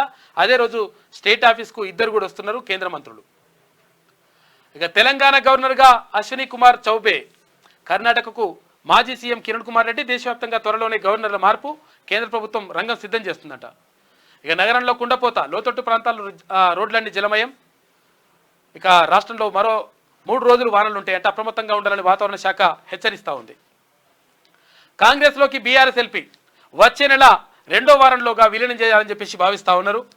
బీజేపీకి చిక్కకుండా అధికార పార్టీ పక్కా ప్లాన్ వేస్తూ ఉంది. ఇప్పటికే హస్తంకూటికి 3 గులాబీ ఎమ్మెల్యేలు వచ్చేసిండ్రు.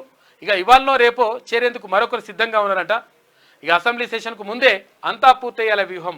కేసీఆర్ ప్రళయ గర్జనకు ఛాన్స్ లేకుండా ప్రణాళిక. బుజ్జగింపులపైనే బీఆర్ఎస్ మెయిన్ ఫోకస్ పెట్టిందంట. ఏ ఫోకస్ పెట్టినా ఆగుతట్లేదు. ఇక కట్ట దిగుతుంది. కట్ట దిగినాక ఇక ఆగదు లెక్క. ఇది దిశలో ఉన్నటువంటి ప్రధాన కథనాలు. అయితే ఒకసారి ఆదాబ్ హైదరాబాద్ చూద్దాం. పాలనపై పట్టు బిగిస్తున్న రేవంత్. మొన్న ఐఏఎస్, నిన్న ఐపీఎస్ల బదిలీలు. తెలంగాణలో ప్రజా పాలన స్టార్ట్. ఇక సార్వత్రిక ఎన్నికలు ముగిసిన వేళ రాష్ట్రాభివృద్ధిపై దృష్టి. 20 మంది కలెక్టర్లు, 28 మంది ఎస్పీలను మార్చిన ప్రభుత్వం. కొత్త వారికే ప్రాధాన్యత ఇస్తున్న కాంగ్రెస్ సర్కార్ 10 మంది సీనియర్ ఐఏఎస్లకు, 6 ఐపీఎస్లకు పోస్టింగ్లు ఇవ్వని వైనం. గత ప్రభుత్వ హయాంలో పలువురు ఉన్నతాధికారులపై ఆరోపణలు. కలెక్టర్లుగా యంగ్ స్టార్స్కు అవకాశం ఇచ్చిన సీఎం రేవంత్ రెడ్డి. భక్తి శ్రద్ధలతో బక్రీద్. రాష్ట్ర వ్యాప్తంగా ముస్లిం ప్రత్యేక పూజలు. ఇక మసీదులకెళ్లి శుభాకాంక్షలు తెలిపిన రాజకీయ నేతలు. భారీ బందోబస్తు ఏర్పాటు చేసిన పోలీసులు. గోవులను పట్టుకున్న హిందూ సంఘాలు. పాత బస్తీలో గోవులను కొనుగోలు చేసిన బజరంగ్ దళ్ నేతలు. ఇక ఆజ్కి బాత్ చూస్తే ఏది రాజకీయం? ప్రజలను బానిసలుగా చేసి అప్పుల్లో తోసి ఇచ్చిన అధికారాన్ని దుర్వినియోగం చేసి ఉన్నదంతా దోచి యువతను మందుకు బానిస చేసి పేపర్ లీకేజీలు చేసి వాళ్ళ జీవితాలను బొంగరం చేసి ఆడుకున్నారు కదరా. అయితే 3 తరాల యువతను కోలుకోలేని దెబ్బతీశారు. వాళ్ళ బ్రతుకులు ఏంటో తెలియకుండా చేశారు. రైతులకు రుణమాఫీ అంటివి, 3 ఎకరాలు అంటివి, ఉచిత ఎరువులు అంటివి, చివరకు ఇయ్యకుండా తప్పించుకుంటివి. అందుకే ప్రజలు ఓటు ద్వారా బుద్ధి చెప్పిరి. అయితే ఇప్పుడు కొత్తగా వచ్చిన ప్రభుత్వం అయిన కేసీఆర్కి వత్తాసు పలికిన అధికారులను తీసేసి నికార్సైన ఉన్నత అనుభవజ్ఞులైనటువంటి అధికారులను పెట్టి యువతను, రైతులను ఆదుకొని వాళ్ళకి పెద్ద దిక్కు కావాలని కోరుకుంటున్నా అని చెప్పేసి వికారాబాద్ శేఖర్ అంటున్నాడు. కాంగ్రెస్ సీనియర్ నేత కీలక నిర్ణయం. వయనాడు స్థానాన్ని వదులుకున్న రాహుల్ గాంధీ ఖర్గే నివాసంలో అగ్రనేత కీలక సమావేశం అయింది. ఇక వయనాడు నుంచి రాహుల్ గాంధీని తప్పించి తర్వాత అక్కడ నుంచి ప్రియాంక గాంధీ పోటీ చేస్తారట. ఇక తెలంగాణను ఆగం చేసిండ్రు. మేము ఆర్థిక వ్యవస్థను సెట్ చేస్తున్నాం. త్వరలో జాబ్ క్యాలెండర్ విడుదల చేస్తాం. ఐటీ మంత్రి శ్రీధర్ బాబు వెల్లడి. పింఛన్ల పెంపులో ఏపీ సీఎం చంద్రబాబును ఆదర్శంగా తీసుకోవాలన్న హరీష్ వ్యాఖ్యలకు కౌంటర్ ఇచ్చిండు. ఇక అడ్డదారిలో ప్రమోషన్. ప్లేట్ల బుర్జు సూపరింటెండెంట్ డాక్టర్ రజనీరెడ్డిపై ఆరోపణలున్నాయి. కనీసం సీనియారిటీ లిస్టులో లేకుండానే హాస్పిటల్ ఇన్ఛార్జి పోస్ట్ అంట. 2022లో ప్రొఫెసర్ అర్హత సాధించిన తొలుత ఆమెకే ప్రాధాన్యం. ఇక పరేవి ద్వారా ఉన్నత పోస్టుల నియామకం. ప్లేట్ల బుర్జు సూపరింటెండెంట్గా అనేక అక్రమాలు, కేసులు ఉన్నవారిని తిరిగి ఉద్యోగంలో చేర్చుకున్న వైనం. అవుట్సోర్సింగ్ ఏజెన్సీ వద్ద నుంచి నెల కమిషన్లు తీసుకుందంట. పైగా మంత్రి అండదండలు ఉన్నాయంటూ బెదిరింపులు. తనకు ఫుల్ సపోర్ట్ ఉంది, ఏం చేయలేమంటూ సవాల్ విసురుతా ఉన్నానంట. ఈ పేట్ల బుర్జు అంటే ఇక్కడ ఏది హైకోర్టు ఉంటుంది కదా, హైకోర్టు వెనకాల అక్కడ ఉంటుంది. అది సిటీ కాలేజీకి ఆపోజిట్లో ఉంటుంది పేట్ల బుర్జు. ఇది ప్రసూతి ఆసుపత్రి ప్రధానంగా. ఇది పెద్ద ఆసుపత్రి ఉంటుంది, హాస్పిటల్ ఉంటుంది. ఇక ఆమె కథ గట్లున్నదంట. 2 లక్షల ఉద్యోగాలు ఏమైనాయి? నిరుద్యోగ యువకులను కాంగ్రెస్ మోసం చేసిందని అంటుండు. నీకు మాట్లాడుతానికి ఏమైనా ఉన్నదా మరి హరీష్ రావు గారు? ఒక్కసారి నువ్వు గతంలోకి వెళ్ళి చూసుకో ఒకసారి. పోలవరంను సర్వనాశనం చేసిన జగన్ రాజకీయాల్లో ఉండదగిన వ్యక్తి కాదు. కలల ప్రాజెక్టును పూర్తిగా దెబ్బతీశారు. 1000 కోట్ల రూపాయలు వృధా చేసిన నాటి పాలకుడు. గట్టిగా కష్టపడితే మరో 4 ఏళ్లు పడుతుంది. పోలవరంపై అధికారులతో సమీక్ష నిర్వహించిన ఏపీ సీఎం చంద్రబాబు. ఇది ఇక ఘోర రైలు ప్రమాదం. బెంగాల్లో ఆగి ఉన్న రైలును ఢీకొట్టిన గూడ్స్ అని చెప్పేసి ఒక వార్త కనిపిస్తూ ఉంది. భాగ్యనగరంలో భారీ వర్షం కురిసింది నిన్న. ఇక ఇది ఆదాపులో ఉన్నటువంటి ప్రధాన కథనాలు. అయితే ఒకసారి ఈనాడు చూద్దాం. ఇక పారదర్శకతకు పాతర. ఆది నుంచి విమర్శలు ఎదుర్కొంటున్న ఎన్టీఏ. పరీక్షల నిర్వహణ, ఫలితాల విడుదలలో అనవసర గోప్యత, నీట్లో గ్రేస్ మార్కులు కలపడంతో మరోసారి వివాదాస్పదం. ఇదే వైఖరి అంటూ నిపుణులు విస్మయం వ్యక్తం చేస్తూ ఉన్నారంట. ఇక నీట్ అదేది ఎంబీబీఎస్ సీట్లు ఉంటాయి కదా, దానికి సంబంధించినట్టు పరీక్ష నిర్వహించేటువంటి నేషనల్ టెస్టింగ్ ఏజెన్సీ ఉంటుంది కదా, ఆగమాగం చేసిందంట. పేపర్ లీక్ అయిన ఆరోపణలు వస్తున్నాయి. దేశవ్యాప్తంగా మొత్తం ధర్నాలు అవన్నీ కూడా జరుగుతున్నాయి. పరీక్ష రద్దు చేయమంటున్నారు. ఛత్తీస్గఢ్ కరెంటుతో నష్టం 6,000 కోట్ల రూపాయలంట. 3.90కే ఒక్కో యూనిట్ కొనుగోలుకు ఒప్పందం అంట. అయిన ఖర్చు మాత్రం ₹5.64. 1715 కోట్ల రూపాయల బకాయిలు కట్టాలని ఛత్తీస్గఢ్ డిమాండ్ చేస్తుంటే జ్యుడిషియల్ కమిషన్కి ఇచ్చిన నివేదికలో డిస్కంలో వెల్లడి. ఇక ఈఆర్సీ తుదిని ఆమోదం లేదంట. ఎప్పుడు ఏకగ్రీవం మరి ఈసారి లోక్సభ స్పీకర్ సభాపతి ఎన్నికపై ఉత్కంఠ, ఆనవాయితీ పాటించకపోతే పోటీ తప్పదంటున్న విపక్షం. పారదర్శకత లేదా రద్దు చేయండి, ఈవీఎంలపై రాహుల్ డిమాండ్, మాస్క్ వ్యాఖ్యలపై కొనసాగుతున్న రగడ. జమ్మూ కాశ్మీర్ అసెంబ్లీ ఎన్నికల భాజపా ఇన్ఛార్జిగా కిషన్ రెడ్డి అంట. ఇక భరాసా పార్లమెంటరీ పార్టీ నేతగా సురేష్ రెడ్డి నియామకమైండు. ఇక భారీగా ఐపీఎస్ అధికారుల బదిలీలు, ఈపీఎస్ ముందస్తు ఉపసంహరణలతో మార్పులు, ఏడాది కాలానికి బదులుగా నెలల వారీగానే లెక్కింపంట. వయనాడు బరిలో ప్రియాంక గాంధీ తొలిసారి ప్రత్యక్ష ఎన్నికల బరిలో. ఇక రాయ్బరేలీని ఎంచుకున్న రాహుల్ గాంధీ కాంగ్రెస్ సమావేశంలో నిర్ణయం తీసుకున్నారు. ఇక 10,000 మందికి స్కూల్ అసిస్టెంట్లుగా పదోన్నతి, వారిలో దాదాపు 4,900 మంది భాషా పండితులు ఉన్నారు. 900 మంది పీఈటీలు. మల్టీజోన్ 1 పరిధిలోని 19 జిల్లాల్లో ఏ క్షణమైనా ఉత్తర్వులు జారీ అయ్యే అవకాశం ఉందంట. ఇక ఎక్స్ప్రెస్ రైలును ఢీకొట్టిన గూడ్స్, బెంగాల్ ఘోర ప్రమాదం జరిగింది. 9 మంది చనిపోయినరు, వారిలో 2 రైల్వే సిబ్బంది ఉన్నారంట. 41 మంది గాయాలైన గూడ్స్ అతివేగమే దుర్ఘటన కారణమైందంట. ఇక ఈమె లాస్ట్ కరెంటు తీగలపై కాకి లెక్క అని చెప్పేసి ఇగో చూసినావా, ఈమె మంచి ఒకటి రాసుకొచ్చింది. జాబ్ క్యాలెండర్ జాడేదని చెప్పేసి ఇగో ఈయన అంటున్నాడు, జాబుల గురించి మాట్లాడుతున్నాడు ఈయన. 9 ఏళ్ళ కష్టం పాక్స్కాన్ అని చెప్పేసి ఒక వార్త. ఇక ఏం రాసినా కానీ నీటింగ్గా అని చెప్పేసి ఇగో ఇట్లా రాస్తుంది. ఈమె ఆడుకుంటున్నది. మొత్తం మీద జరుగుతున్నటువంటి పరిణామాలు ఇట్లా